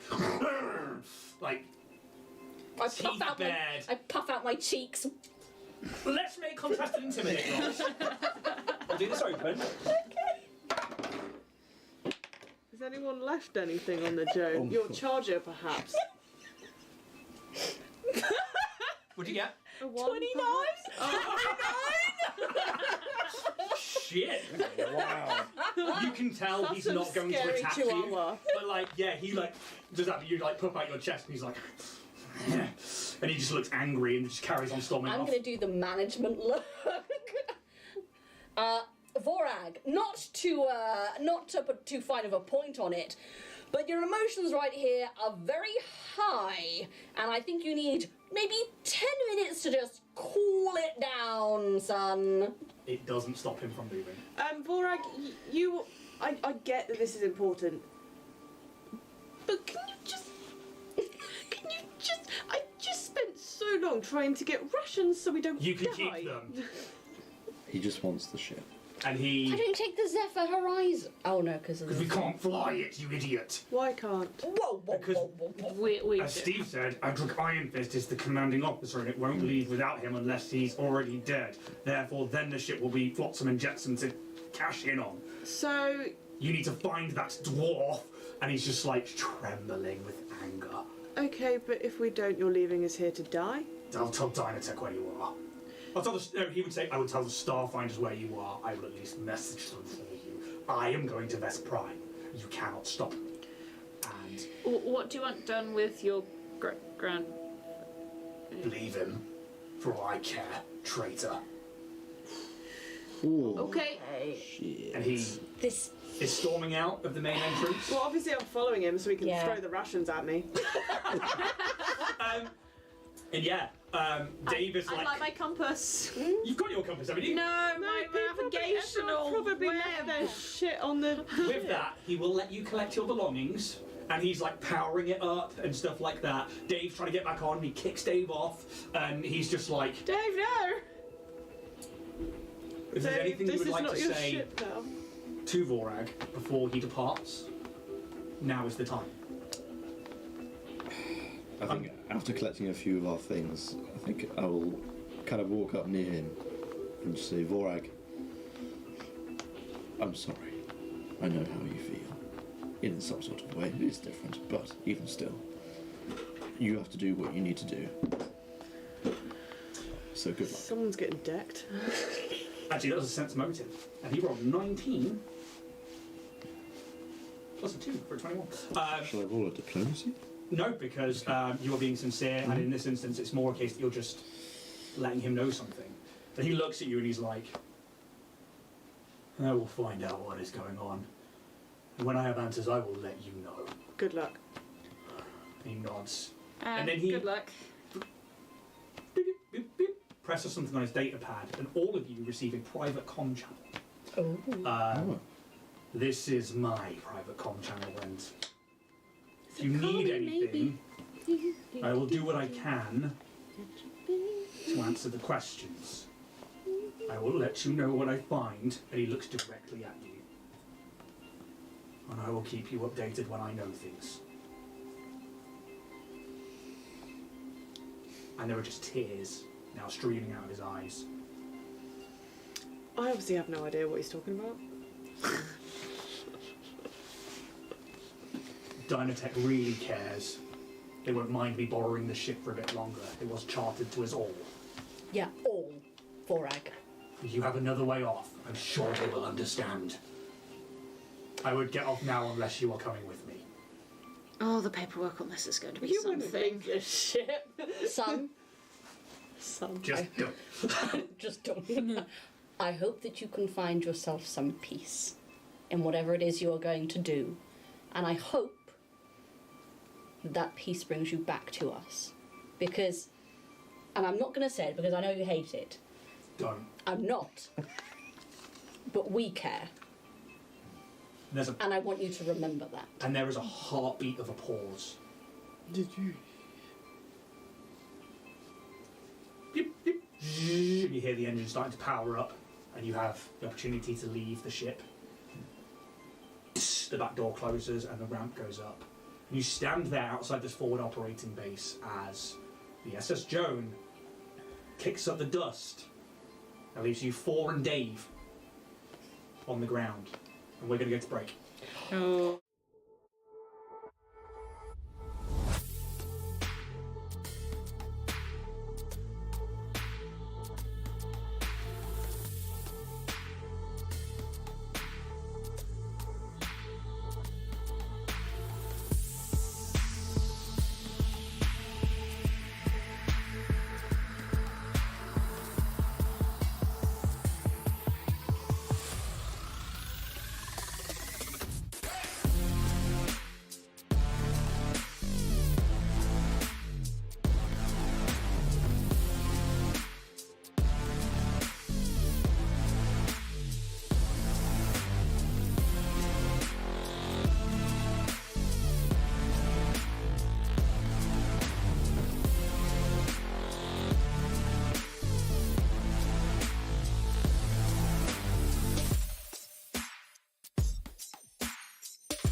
And we're back. No. No. Overridden. We're back for part 2 of episode 6. Thank you all for sticking around over the break. And if you're on YouTube, that would have been really short because I'd have cut it to really short, like in and out, like so. Unfortunately, we've had to say goodbye to James as a player, and maybe one day he'll be back with us. But for now, let's not just kill Vorogov. Let's keep him alive and have him go up in the way. But we love you, buddy, and hopefully we'll see you again real soon. As for everybody else, we've got fresh coffee in our mugs, and mine's been warm for now about 3-4 hours, and it's very, very good. It's Dynatech cares. Dynatech cares. And Fresh coffee. we're going to carry on with part 2 of this episode. Way. I'm ready. I'm ready. So, let's put on some music. Oh yeah. And we'll set a scene. That's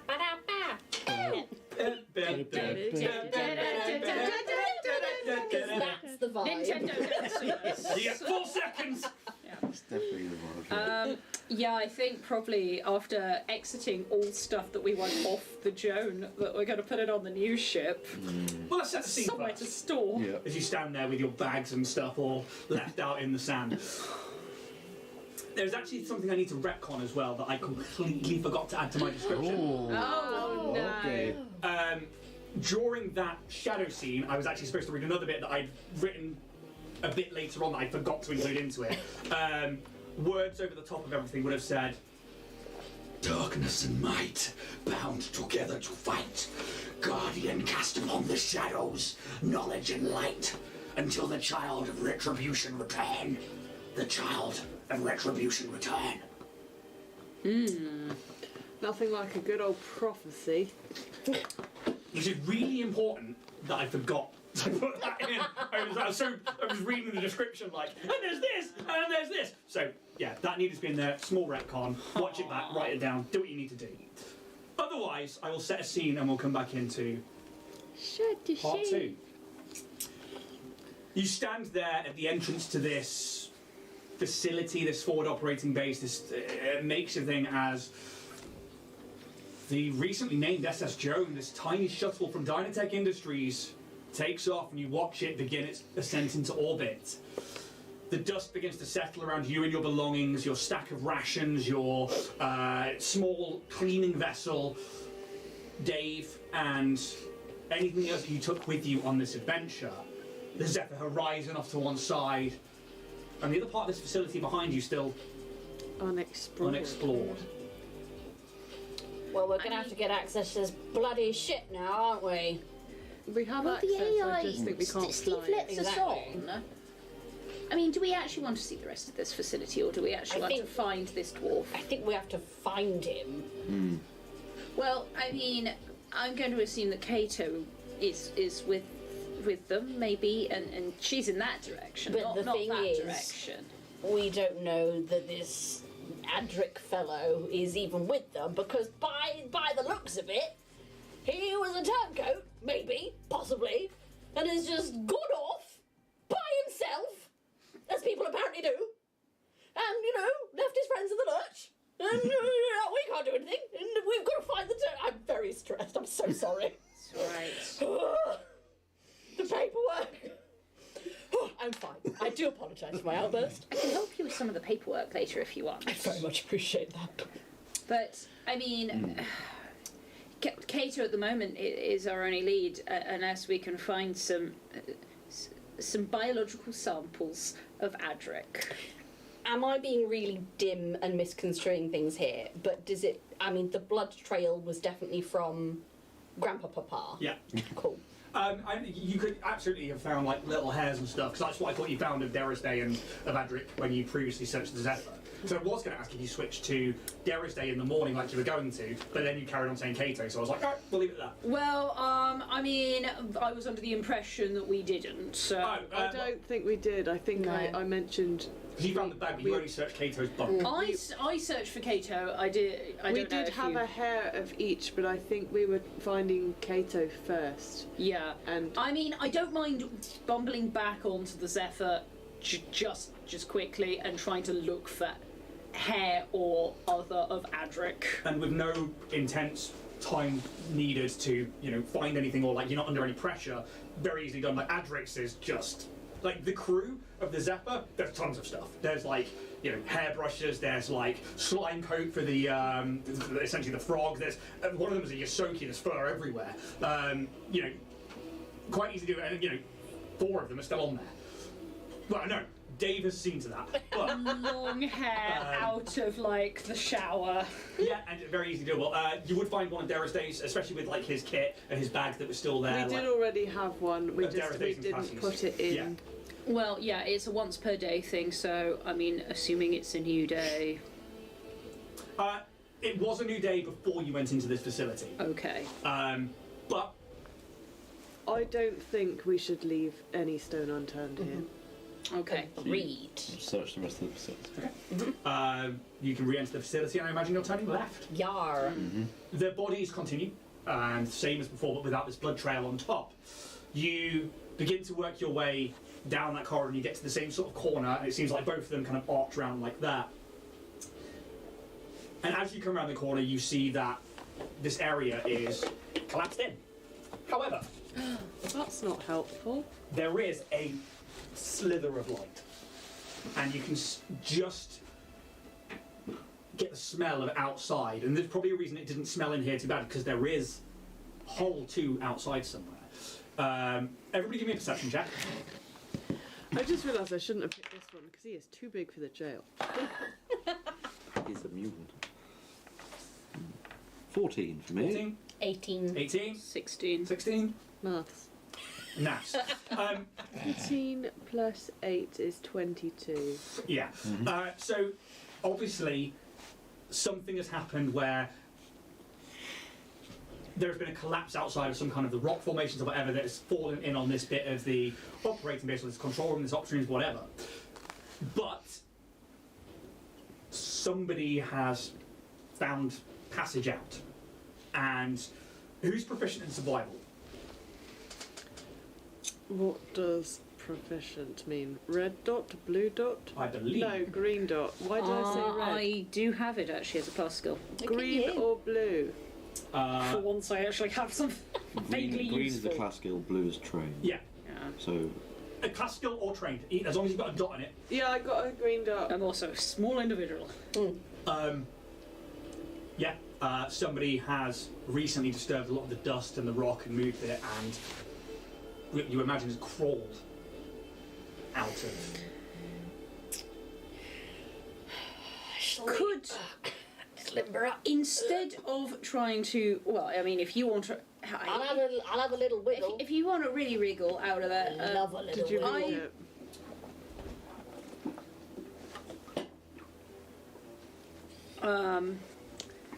I would actually prefer instead to use my mapping skills, figure out, come outside, and then walk around to try and find the other side. Yeah, and what you would find is, and it's relatively easy to see, where you saw it with the containers before, where this Korvax jumped down from these like hollowed out spheres of where acid had melted part of it, there is this rock formation where there's these same hollowed out spheres of like eroded away material.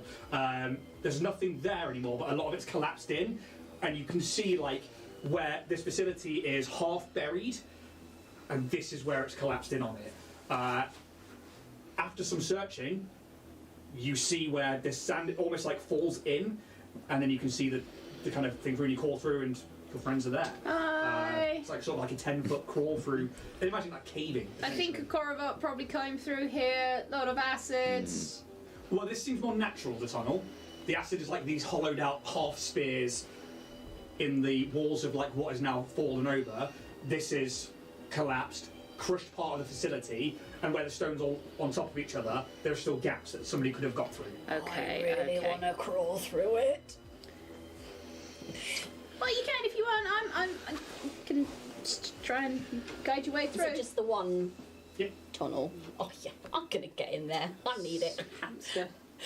And it doesn't take much following the sight of a little bit of light and also the sound of Calix's voice, and you can. It would be a squeeze, but somebody,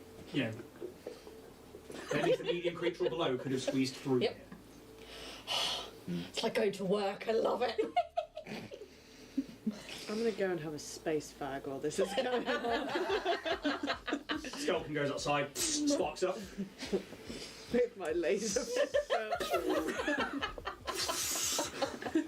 I suppose I probably will go through as well. If I Yeah. can. It leads to outside. It's awesome. Um, Is there any more facility here? no, it all appears to be destroyed, crushed, whatever. Well, that's that then, isn't it? Yeah. But there's no sign of like coral rats that's been through here. Does this planet? Are we experiencing day, night? Are we in eternal day, eternal There night? would be day and night. Okay. Does it look like we're getting close to dusk, or No, it's like middle morning. Okay. Right, Well- let's go fucking north then. Yes. Well, yeah. Fucking I tomorrow I'll set it to Adric, but I mean, for now we can follow at least as far as Cato, and while we've got light, we should be able to see something in the dust. I don't think we should change it until we've found Someone. who we're I looking agree. for. Otherwise, we're just going one direction then another. Yeah. I mean, I wasn't going to change it the one time, but It's quite But if we likely. haven't found Cato, Adric could be in a different direction and it could be a pointless travel. We need to follow until we find Cato. all right. One at a time. And it's quite likely, hopefully, we find them all together. Okay. But Hopefully, we never. yeah. And hopefully our ideas of what happened are wrong. I hope so. Bloody hope so. You know, no one likes a mutiny. Are you following the compass? Yeah. I'll bring some rations. Absolutely. Bring rations. We're not going to starve this day. Just out of interest, or tomorrow. the Zephyr doesn't have any like skidoos or anything. Skidoos. Skidoos. Canoes? Little drifters. Skidoos. Oh, no, but I mean, you can take panels off the walls and try and. How fast can sand Dave surf? go? In this sand, not very fast at all. Dave. Dave struggles because he's wheeled on the soft sand. We've got to Can leave we, him in this can we leave Dave Ooh, on if the we Zephyr should and leave make sure Dave, he's yeah. not wandering? Yeah. Yes. You know, Can Dave's you like, He's going to be alive, reprogram isn't he? him? He's going to be alive. Can you reprogram him to not like wander? Because we have told him I'll not to just wander. pair him up with his Bluetooth AI. The, Bluetooth, In the Steve. Zephyr Keep an eye Horizon. on Dave. yeah, and Steve is like, I will keep an eye on Dave. thank you. Hello, Dave. I am Steve. Hello, Steve. I'm Hello, Dave. Steve. I am Dave. Look at this. I'm It's sure a you have some friendship. riveting Be the conversation best with of far away. buds. Are you too a protein recycling unit? And his programming has been broken, and if you say, stay, he's like, I will talk with Steve. Oh god, they're talking in binary. Oh no, we never understand. And you leave your little, tiny little protein recycling toilet box. The Oh. Dynatech Bob automated vacuum envoy Bob. Hey, the I love that. Bogbot. Love him so much. on Yep. on the Zephyr Horizon with the AI known as Steve. And you can begin to follow the compass. I will not even have you roll a survival check because you are currently following in open desert this compass. However, after about half an hour's travel, not far Could just. I do something before we get too far away from Steve? You can Is indeed. th- I know Steve won't betray his master, as it were, but I would like some sort of warning. Say, if Adric were to come back and leave with the only vessel that can leave this place, would Steve be able to let us know that we need to find our own fucking transport? So you were told previously that if it's anybody other than the last remaining and officer, which is Adric, they would let you know, but they would have to ask for Adric's permission, and they would inform Adric of your positions here, and also that you are fellow Starfinders, and ask if he can let you know. Otherwise, that's on Adric, because he would be the Yeah. That's all we can do. commanding officer. So, I mean, it kind of works in a way then, because if we come back and there is no ship, we know that Adric is not our friend. But that's not a good way to find out. It's not the ideal one. But at least Vorak gave us Can a channel. Dave tell us? I don't think he's that long distance. Dave can't, because the comms were between the ship and... Sure. Forek did say that But, contact I mean- Starfinders. you tell me how you want to get Dave to communicate with you. Carrier pigeon. my... Launch our shit. You can think of a way to get Dave to communicate with you. Let's make some rolls. Right, you've got him on your computer, haven't you, Well, Dave? He's got Steve. You've got Steve on your computer, but have you got Dave? I probably can maybe add him to my computer, but Bluetooth the toilet. I've got a fair amount of experience making technological things. So, if I would like to try and make maybe some sort of wireless transmitter and be able to put it in Dave Okay. out of like spare parts and whatever, and because I am me, I don't can know where this is make it in going. half the time that anyone Wait. else can. I have my things that I put on my stones. You can have one. Trackers. Trackers. Okay. You can jury rig one of those. So give me an engineering Help check. action. This is to create a essentially a communications device out of parts that are freely available here on the horizon. I like it. We're going to rename that. Can I leave a note on Dee's bed? Yes. Do you want to tell us that out loud, or are you just going to message me? It's not going to be important yet. I'm not going to say it out loud. I'm gonna nick one more. I'm not going to tell anyone that I did it. Fine. Just message me what it is, and then I'll. That way, at least I know, just in case. An unnatural 20. Unnatural 20. Okay. So technological items are usually 1d4 hours. You get to half that, don't you? Mhm. So roll a d4. So 1. Of 1. Half an hour. You can knock up Cool. a small comm unit, a transponder, and essentially bastardise Dave. Oh, Done deal. You can see me use my goggles and like sort of zoom in a little bit. Dave's like, I'm like soldering, getting putting some wires together and like little dongles and whatever. the initiative of the Starfinder in action. And then I'll sort of wire it into Dave.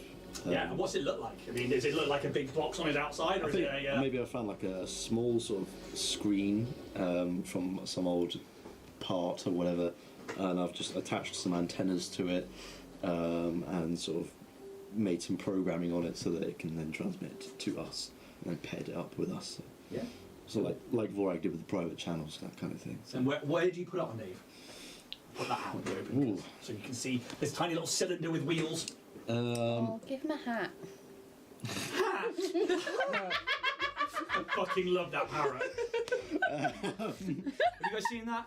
It's a parrot. He's like got a bottle cap, and he turns it and goes.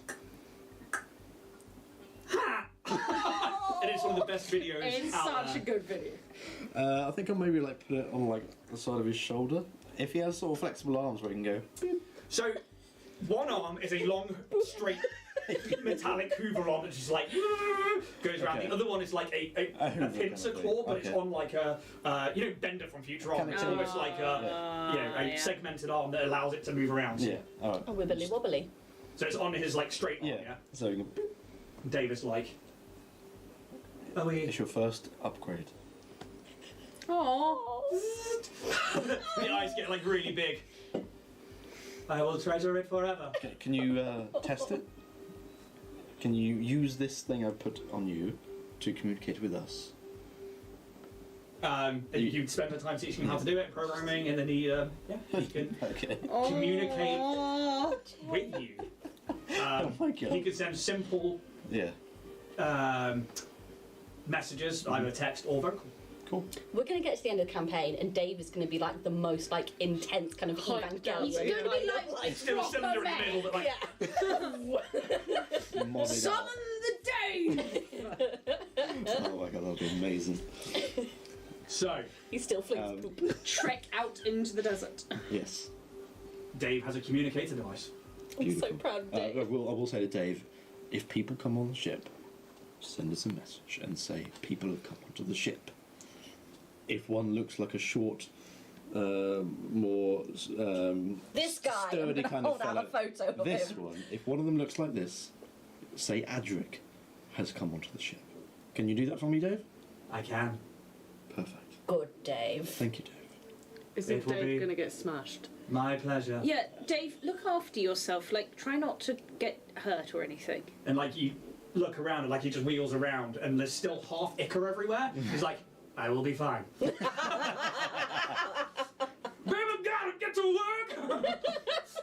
Dave. Skelka makes a good point though. Dave might get hurt if people Adric- come on the ship and they that's see why I'm like- Dave and go, Dave, Who if the hell is people this? come on the ship, Hide. yeah, hide. God, we've got so many backup plans on backup plans. But you say that, right? If Adric goes onto the ship and Dave goes, Adric is on the ship, don't you think Adric's going to go, what the fuck is this? No, and boot Dave off? Adric won't hear it because it's all. He can do it either voice or via. Don't you think he's going to notice that there is a shit machine that wasn't there before? That's why Dave's gonna hide. That's why we've said Dave hide, and then maybe send it as a text message, not Dave as a know verbal what message. hide I think we've probably prepped Dave. We don't need Yeah. to worry about it, And Steve. we should Never probably... has anybody cared more about a toilet in their entire life. Listen, you gave us that cute little beast, Yeah. of course we were gonna care about him. Ron, games up by Philip, who's Kickstarter. You can check it Oh, out. Hey. I will say, Steve, just tell Adric if he comes along, Dave is part of the new Starfinders that are trying to find them. Can you do that? I can inform Adric. Obviously, I know Adric is in charge, you know. I can inform them. Thank you. There we go. Dave's Sorted. like, Starfinder. No. Dave's the Starfinder. We've done all we can. Everything is in Adric's hands now. You know, it'll probably be around midday by the time you guys finish upgrading Dave and Sure. doing all the We bits should and bobs you start need to. going. Oh, actually, before we go, just ever so Dave, quickly, need a big dump. whilst this has been kind of going on, can I kind of check for any kind of like pop-up tents or anything that can be used as shelter while we're travelling? And there absolutely is this kind of stuff on board. The cargo bay, like certain like aspects of it, you can pull like panels away and stuff. And there's survival gear. There is essentially everything a Starfinder needs to go out and explore. And Kaz, you would know that this No kind of skadoos, ship though. has that kind of thing on there. And yeah, you can go in. You can easily find a. It's like a little biome shelter. There is a portable heater, which essentially, when you turn it on, it acts like a campfire, but it's powered. Yeah. They left that behind. Yes. Maybe Where do they've we taken- find languages? Languages. Let's have a look at Hephaestus. It's not Class in. features, afflictions, Should stat be block. under senses. Yes. I don't have that. You definitely speak Divine Common. Yeah, because Derek hasn't got them on there either. I don't think I do either. Okay, I think I've done what I was going to do. Cool. So you guys can take enough survival gear. Oh. You good? I'm wearing my food. Dinner medal. You guys following the compass. Yeah. Okay. So.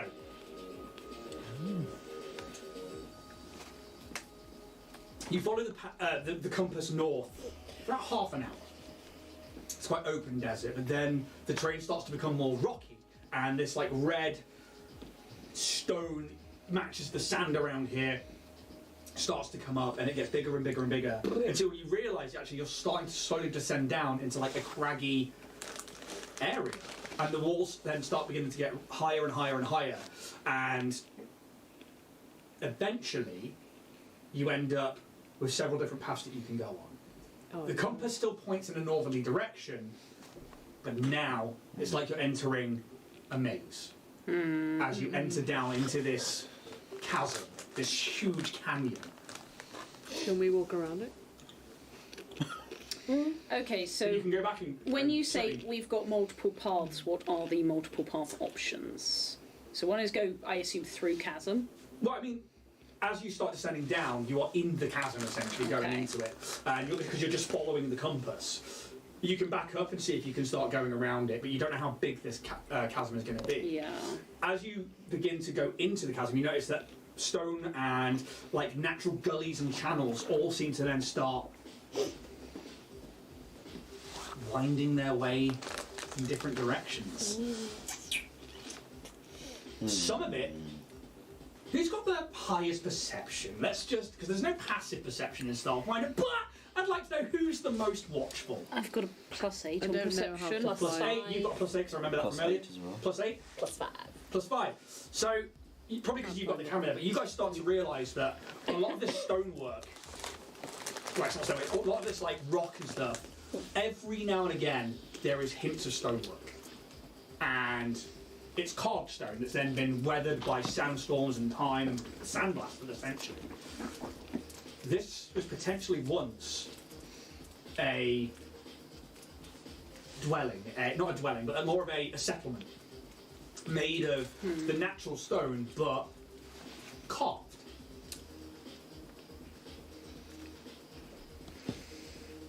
I think if it gets closer to night, I'd want to investigate one of these, but for now, I think it's best to head on Yeah. to try and get as much Through the ground chasm, close to who we're following. I want to know what the path's options Cool. are. So essentially, there are just like these snaking, winding. They look like deep rivers once that maybe have like channeled their way through that are now dry. Most of them all look so similar, and some like seem to veer off and go east and west, while the other ones tend to like all lead down. You could backtrack and try and go around the cavern or chasm, or you could, because they all look the same, it's a case of just picking a more westerly one all the way through to a more easterly one and seeing where they go. Essentially, there's really not much to go on apart from the compass direction. Yeah, providing Cassie doesn't Yeah. move, we should be able to use the compass to not get lost. But if she's moving, we No, might if she's never come moving, out. the compass will still follow her. Yeah, and we might not ever get out. Can I then, while we're going, try and keep some sort of like vague attempt at a map of while we're going, and also can indeed. make some Yep. marks? Do you have a normal compass? It's a good point. I should go through my. I mean, I assume I have like a futuristic mobile phone. Kind of, yeah. Think of it more like Magitech, but it's like Yeah. it's not necessarily that you have no. the mapping ability, Why it's don't your it's, profession. it's that I can literally like Use get up Photoshop and start drawing a map. We could use Dynatech's great app, Google Maps. Google Maps. Google Maps. I mean, I'm one of the developers actually for Google Maps. No way! No, you're not. I did the branding. So, you begin to mark bits on the chasm, and you begin to mark down. And essentially, I imagine you drawing it, yeah? Yeah, as effectively are drawing like different directions, and like if I make a mark, it'll be sort of like a specific, unique mark that I'll associate on a map, sort of like a triangle with a line through it, or a circle with a line through it, and associate that with a map location. Because do of a your square profession, with you a can line give me a through it. profession roll instead of a survival check. There you are. I'm holy for salt. Well, that's a 14 altogether. Okay. You definitely begin to map the location, but because you're having to map it, it slows you down a little bit. Yeah. And by late afternoon, you realise that as you're going through them, some of them rejoin back onto this original, like the central path that leads north, other ones like veer off and go down. But what you notice is that this chasm has started at a point and then it's just getting wider and wider and wider. The compass keeps pointing north, and you keep bringing yourself roughly to the centre, and you can actually use what's essentially a main channel to realise that whatever carved through the ground here started something, or it's got a direction, and it sort of helps you with that mapping and also where you're going. What you do notice is as you go further and further down into this chasm, more carved stone becomes apparent, where the sandstorms don't necessarily hit all the way down and they go over the top. You are starting to find just the erosion of time. Can I have Oui, oui. perception checks from everybody, please? Oh no. 18. 18, 19. 19, 22. 22, 20. 20. We all see. Getting used to seeing all this sand. Well, actually, what you're starting to see now is this definitely was a settlement. And actually, it's been put in this chasm probably as a town or a city to avoid the sandstorms. A lot of it is now destroyed, or a lot of it is now an archaeologist's dream. But Steady now. This is better than your car park, hey? eventually I never wanted a car park, but it is something on Dynatech's plans. you realise that the ground starts levelling out again. And there's bigger gaps between these ravines and these buildings, or whatever they were originally. And you start to realise that you've maybe like early evening time at this point, and you've walked for quite some time. That compass still pointing north. That you are probably getting towards the floor of this chasm, and you kind of like every time you get a glimpse, every now and again, to the east, the west, the south, you can see how deep you've actually gone. And although there's sunlight coming in from above you, there's a lot of like overhanging shadows now from all of these like rock pillars and formations and old buildings that all sit everywhere. But all the paths seem to be leading to this area. With those perception checks, you would see that part of the chasm a bit further to the north has almost fallen in, and it then descends further. However, Oh no. it seems to create, instead of these like winding caverns, they are like straight tunnels. And I mean, you would personally know that these are carved tunnels. I do like a carved tunnel. You do like a carved tunnel, Oh my! and you start to see. Damn I. Hey! Oh, Oh. I liked that. I liked that a lot. What? Yes. Thanks. I'm gonna collect it. For podcast listeners, Emily just got a cred stick. Make a joke that I like, and I'll reward it. Was it a joke or was it a pun? Make a good pun, and I'll reward it. You start to see images on the wall, but every time your eyes focus on them, they blur. And every time you start to see writing or anything that could be, it blurs. Not unlike anything you've seen pre-Gap. This place is old. And do you carry on following the compass? How long do we think, if we're in a hole and the sun's up here, how long do we think we've got before we get little to no sun? Couple more hours. Oh, but there's a hole, and you say it's gone deeper. Do you think maybe we should find a place here to rest up while we still have light to explore, and then when we're sure and rested, we can go down the holes in the morning? I be an do idea. agree. I also wonder if I want to go down the hole, but the compass is not pointing down the hole. So do we just skip it? The hole would be still in the direction that the compass is pointing.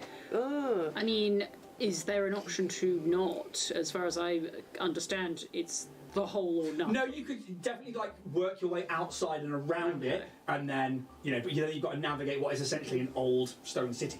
ideally, if we were to set up camp, I would like it to not be anywhere near the hole within a hole, just in case. Well, we can keep watching things, can't we? We can do the hole in the morning, and we can rest up in one of these. They look really interesting. But it could be, not that I'm negative, but it could be a nest.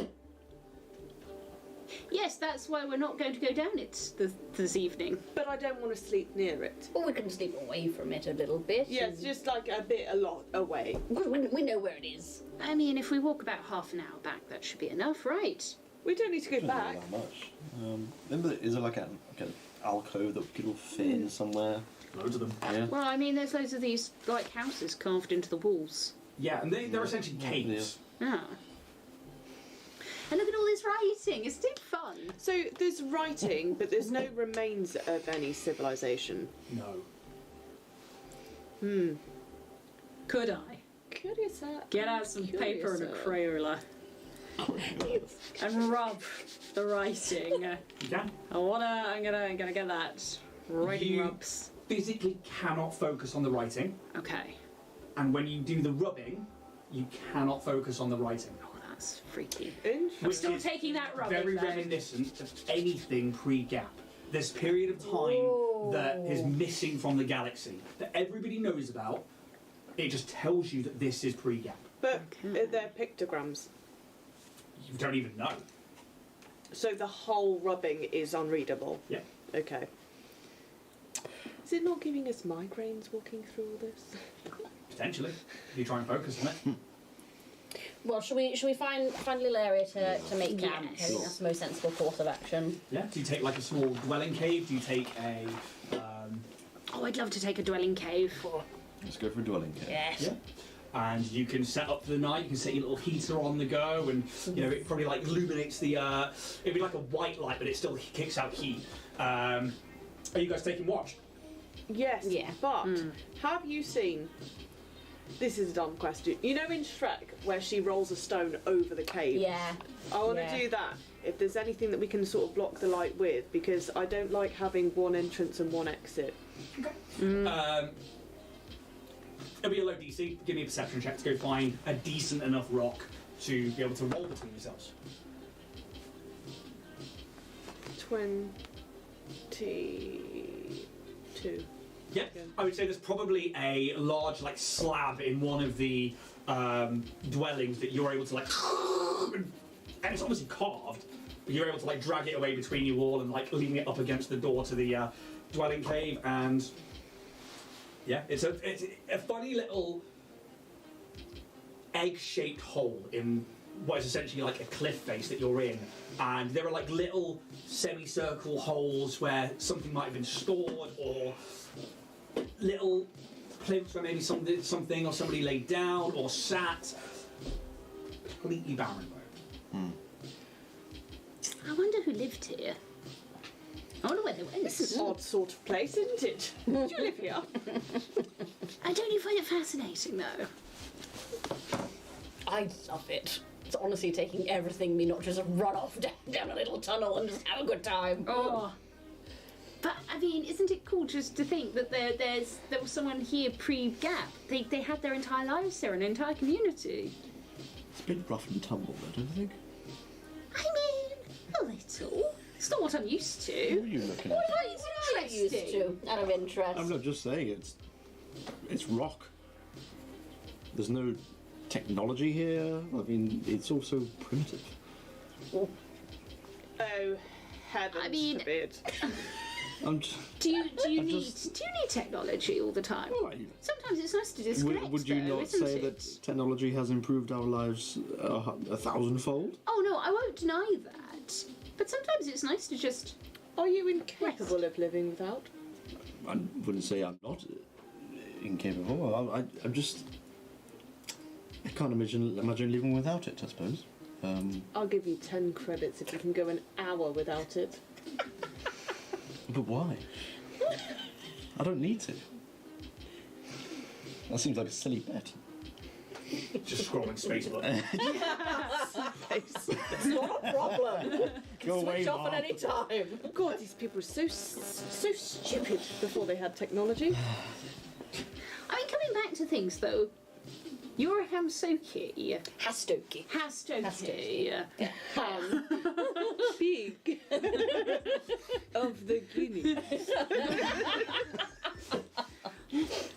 So I mean, like, you don't know how old you live to.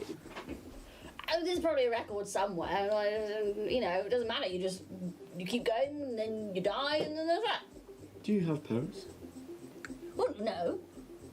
How did you become Test being? tube, baby. Acting so blasé. Like, Oh, yeah, no, it's just, you know. Don't be I woke silly. up in the lab and then I got to work, you know. Bish bash bosh. lab? Yeah. Dynatech. Yeah, of course.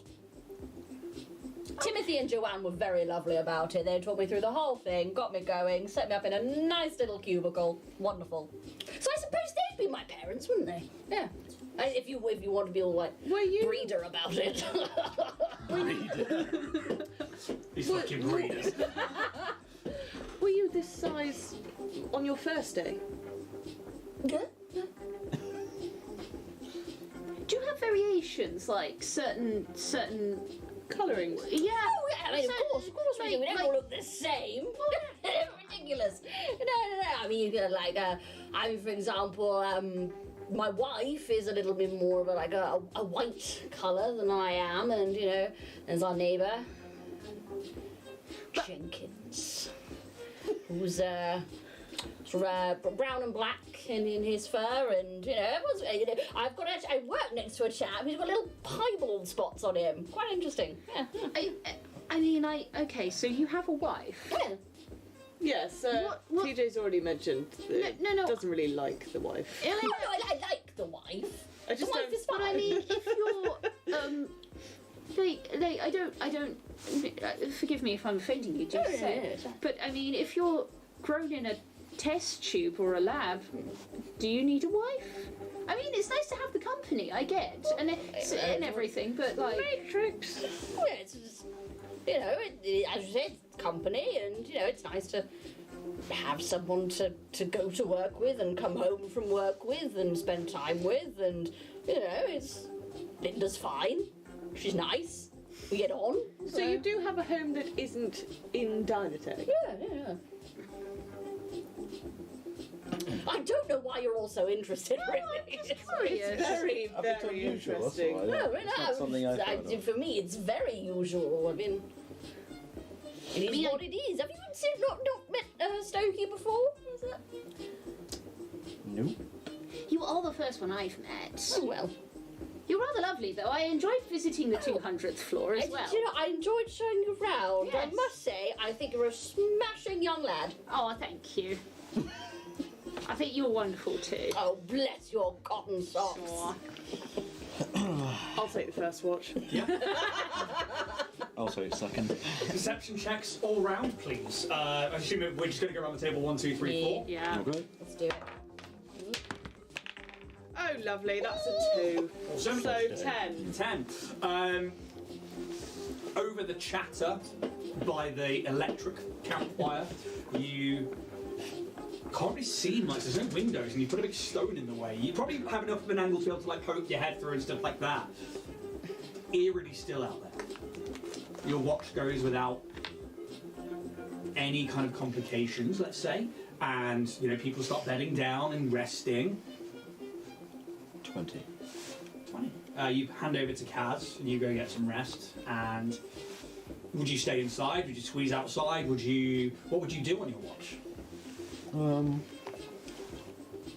we blocked the entrance, didn't we? Yeah, there's enough of a gap that you could probably squeeze out if you wanted to.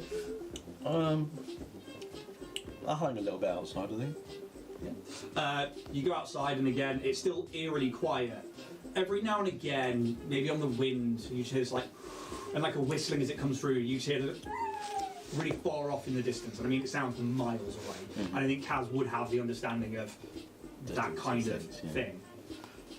Your watch goes without Alright. a hitch. Who's taking next? You hand over to 8. TJ. An 8. Could you roll a D100 for me, please? Lordy, lordy. Let's do We will get flooded. There's nothing you can do against water. that is a 19. 19. Okay.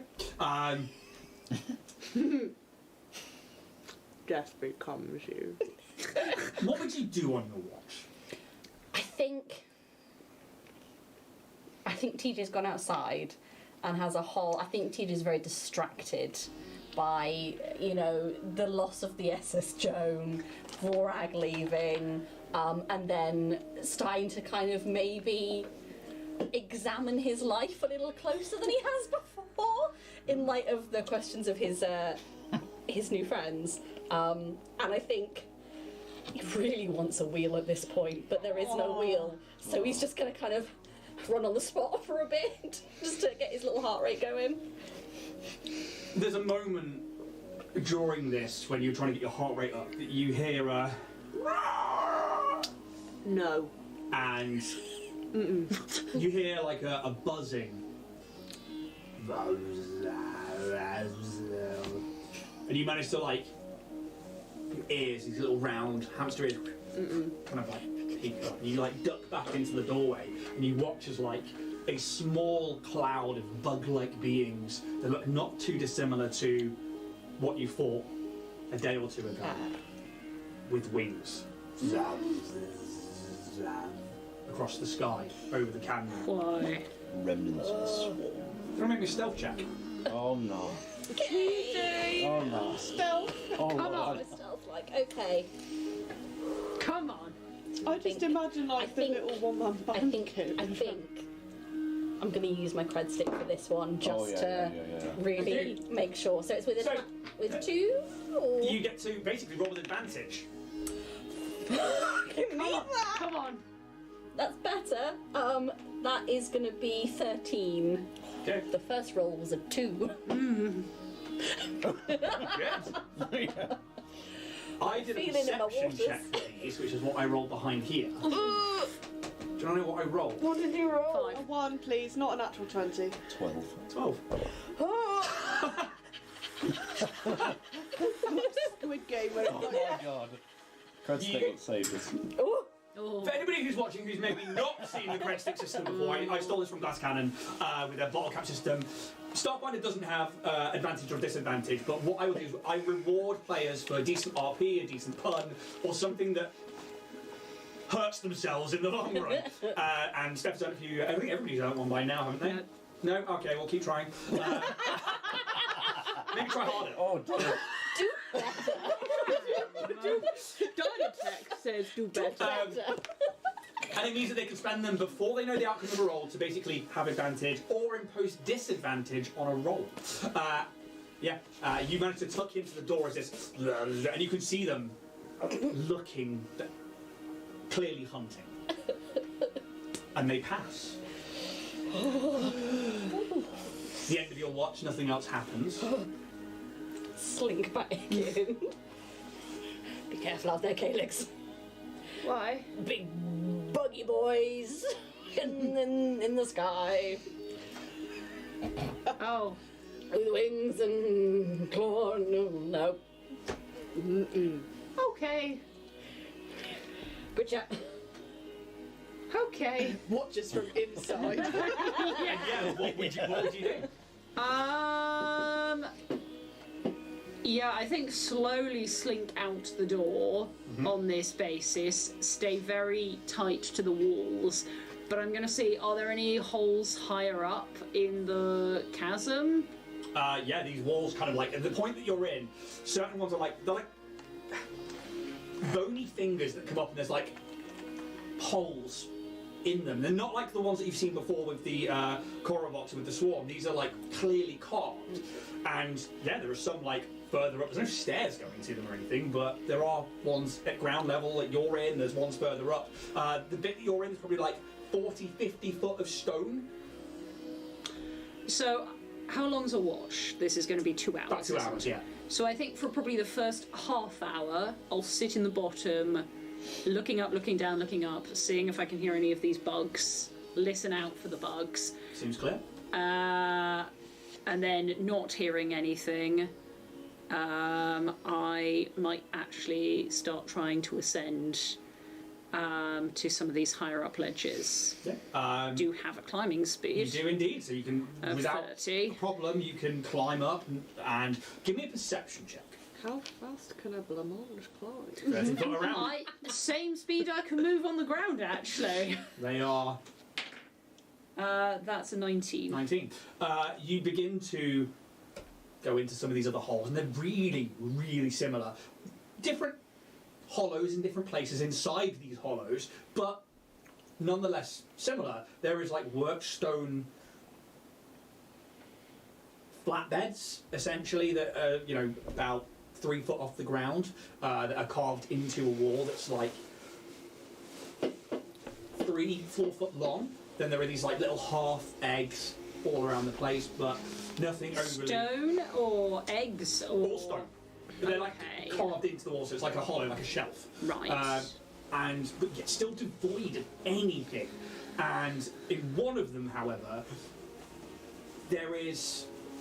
It's probably like twisted around where 2 of these pillars come together. There's one of these openings, and you climb into it, and there is like less exposure here to the elements of any wind or sand, and you do find a really, really old like bit of cloth that as soon as you touch just disintegrates. Oh no.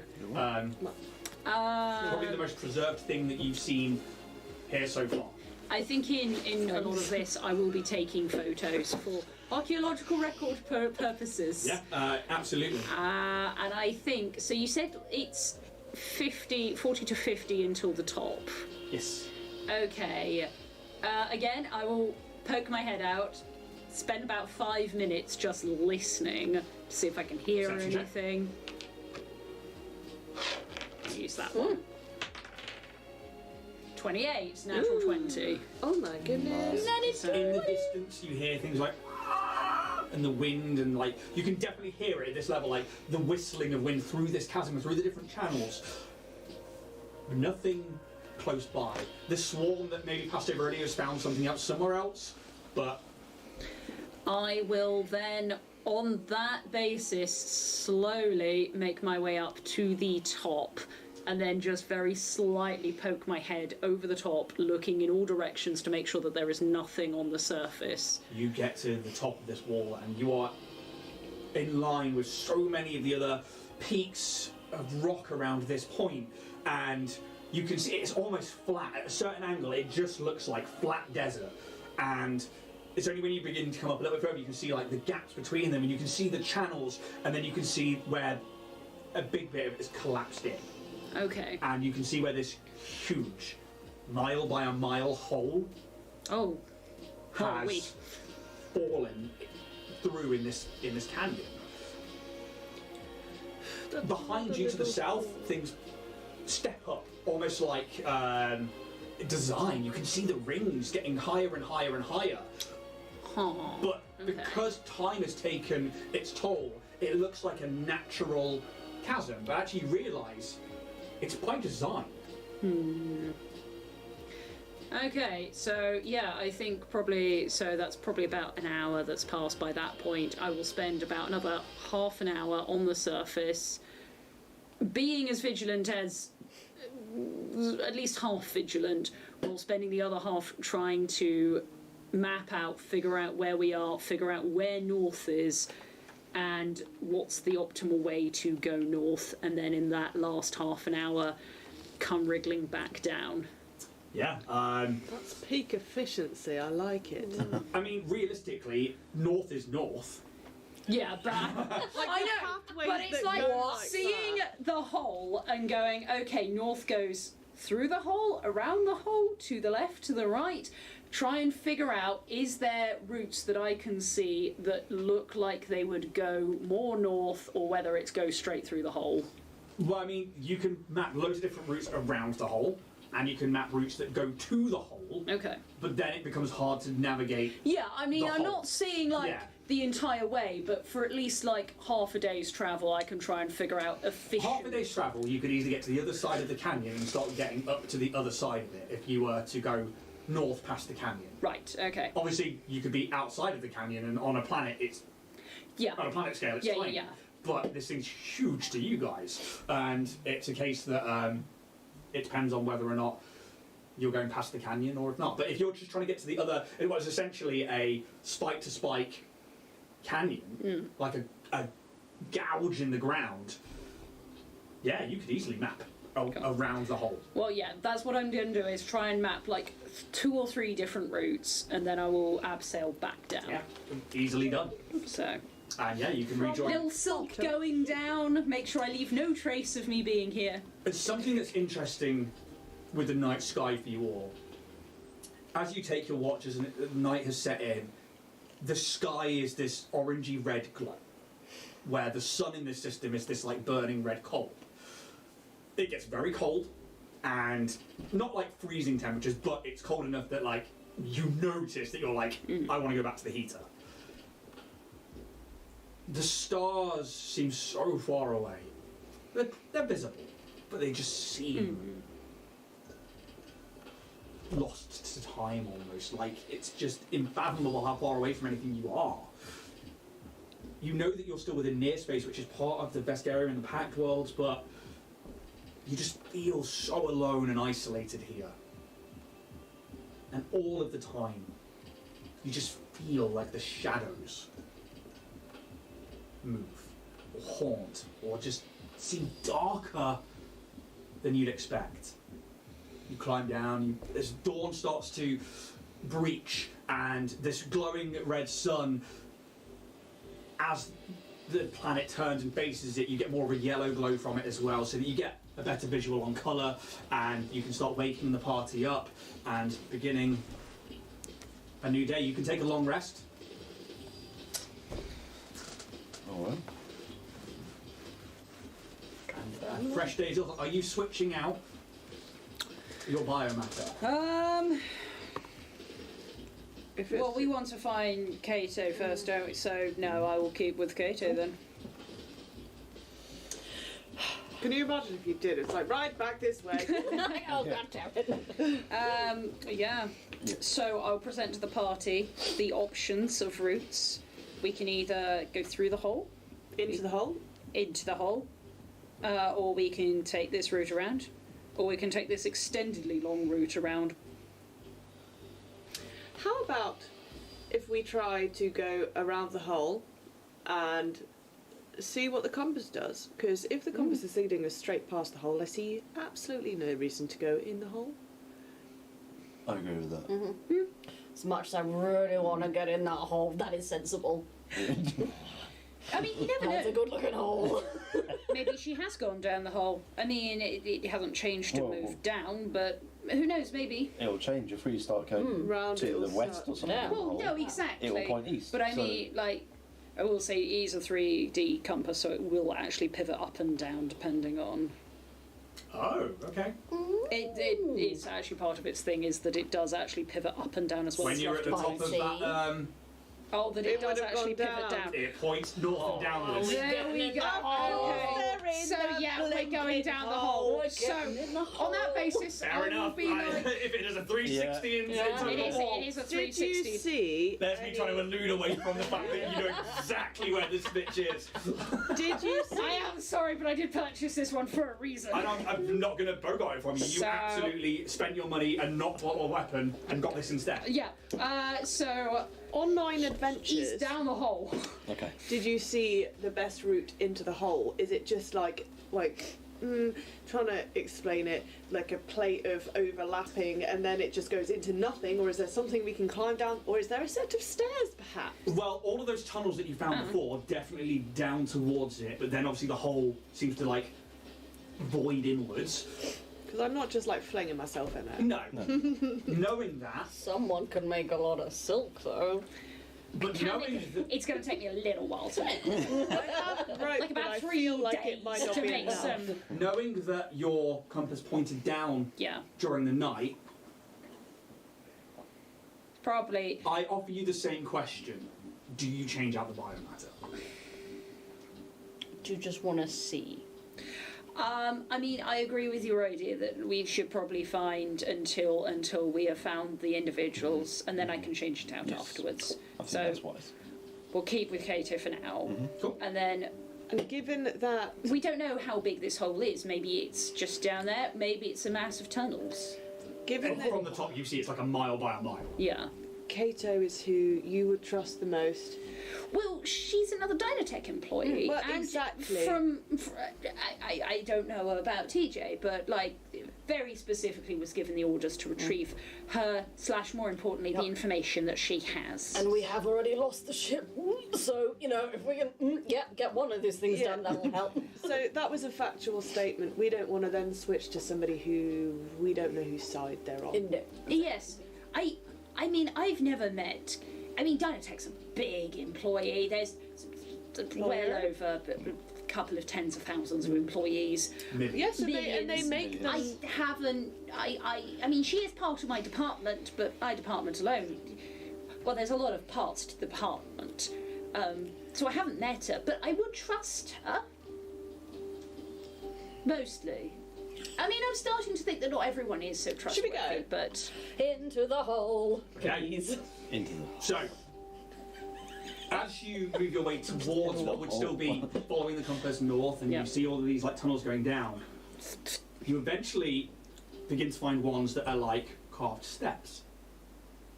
And you follow them down, and it opens up into another little like plaza of these same like hollowed out holes, and then there's like another area of steps that goes down until you reach what is a collapsed side of a cliff. You can see areas of rock formation that were also carved and originally part of buildings, and you can work out a path to get down to another level of this chasm. And as you do so, the tunnel starts to become a bit more covered, and you're having to start going through what is essentially some natural and some man-made, or being made, corridors. Can you all give me a perception check, please? How many bets on booby traps? Decent. 26. 26? 23. 23! 11. Nice. 25. Guys. Okay, so let's have a look at my sheet. You get punished if you roll bad, see? You tell him. Tell those dice. Treat 'em mean, keep 'em keen. You find a set of stairs that begin to descend down into a tunnel, and of which you can see light ahead, around 40 foot away, where obviously there's natural light coming in on the other side of this tunnel. As you begin to move through it, everything seems fine, but as you exit the tunnel, it's like having stepped down to a different floor. But the gully that you're now walking through narrows to around 10 foot, the top of which is about 15 foot up, and there's a sudden drop from where you've just been. So whereas it would have a roof before it, it seems to like almost go down a level. It's the best way of explaining that, I guess. The stairs carry on, but now there is a flat 2-3 foot ramp maybe that like comes down with the stairs. So it's like stair and then a flat on either Oh, side of it. accessible. Nice. Just thinking that. Yeah, you stand at the exit of this tunnel, ready to descend down, and yeah, this would be going into the hole. Let's go. Let's get in this hole. Yeah. You want to go in this? Keep going. I really want to get in this hole. Skelkin, you look unsure. Skelkin is always unsure. I just don't want to be in a fucking hole. Holes are great. Are we still on the right path? I shall be drawing my weapon.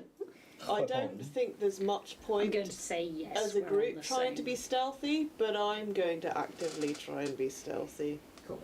So you're in this corridor and it's about to get really narrow, but there's an open top to where you're about to step into, where these stairs and this like ramp sort of thing kind of carries on. You start to draw weapons, you talk about being stealthy. Anything else you would like to do at this point? And is there a marching order? I'm going to just remove the map from the table. I'm going to hand you your minis, just so I can see what kind of marching order you'd be in if you want to place yourselves. Well, TJ, you seem to love the hole. I think TJ is going to take point on this one. But also, I'll be TJ loves the behind, tunnel. Calyx has the compass. We're little enough. Is it yes. 2 by 2, 1 by 1? Oh, you can easily go 2 by 2. It's the passageway is about 10 foot wide, Okay.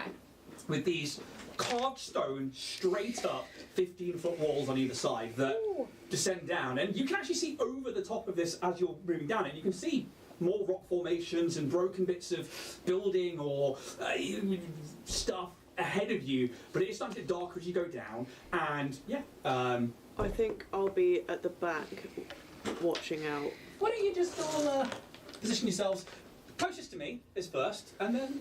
Can I make a point TJ's first. of, as we're going down, even when we start now, but Be right behind you. just continuously I was trying to be say comical about about every how far back I was 5, being, and you've just made it 10 minutes. Can you put me Oh, up sorry, I didn't. for, can I do detect magic, just to make sure we're not going to be tripping into anything? Yeah, before you exit the thing, you cast Detect Magic. Seems clear, apart from the magical items on people or stuff like that. Also, I have turned my camera off overnight, Oh, and I have turned it off for this leg of the journey. turn it off. Turned it off. Okay. So we've got TJ and Calix at the front. Then we've got Kaz. Then we've got Skelkin, yeah? Okay, are you like directly behind people or are you... You're quite far back, aren't you? No, I was doing that for comical effect, but then you ruined it anyway. Of course. And I'm facing the other way. Yeah, I'm watching the Walking back. backwards. Yeah. Anything Yeah. else before you step out of this exit?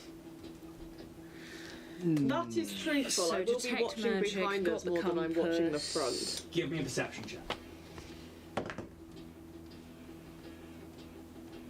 14. 14. You guys start stepping down these stairs, and this is a defined tunnel that's now missing its roof, maybe, or something. And 5 foot, 10 foot, 15 foot. At this point, you would step out, and you look behind you, and you look up.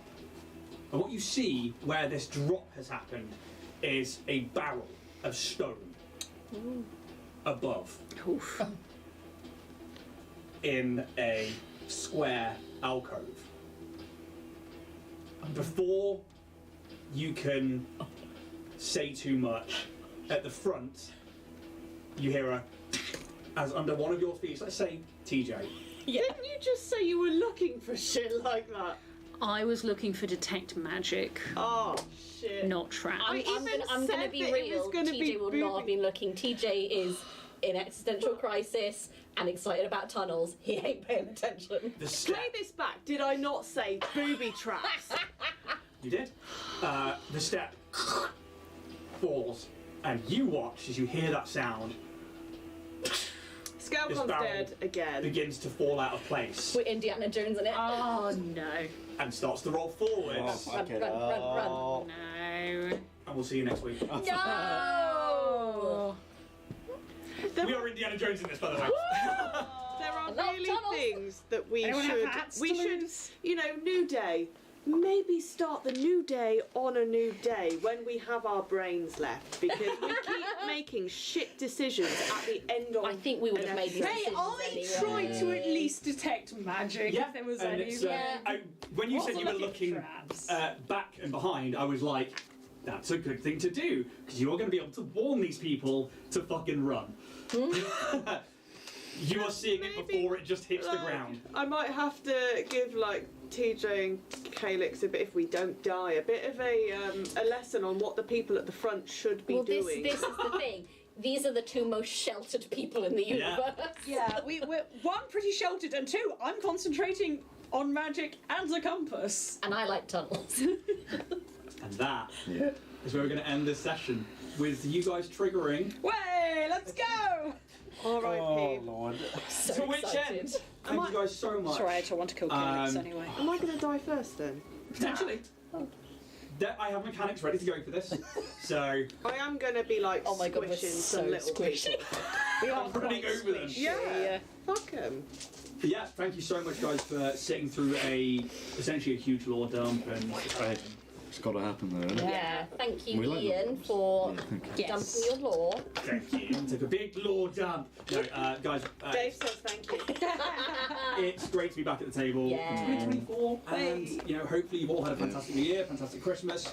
Let's hit the ground running as we move into running for our lives. next week. Hold on to your potatoes. Again, thank you to today's sponsor, which is Warrior Prince 3D. Please go check out the game's art by Philip Kickstarter, which is live now for the Universal Carrier Vessel, the Warbug, and also, please check out Roll and Play Press, and you can use that code Dragonborn10 for a 10% discount on their stuff, and also the Warrior Prince one, which is the stars, for a 10% discount there. We've got discounts everywhere. It's all coming in. And merch. And merch. Because I care. Thank you so much, everyone on Twitch, Kick, and YouTube for tuning in. If you're on YouTube, we'll stick links in the description below.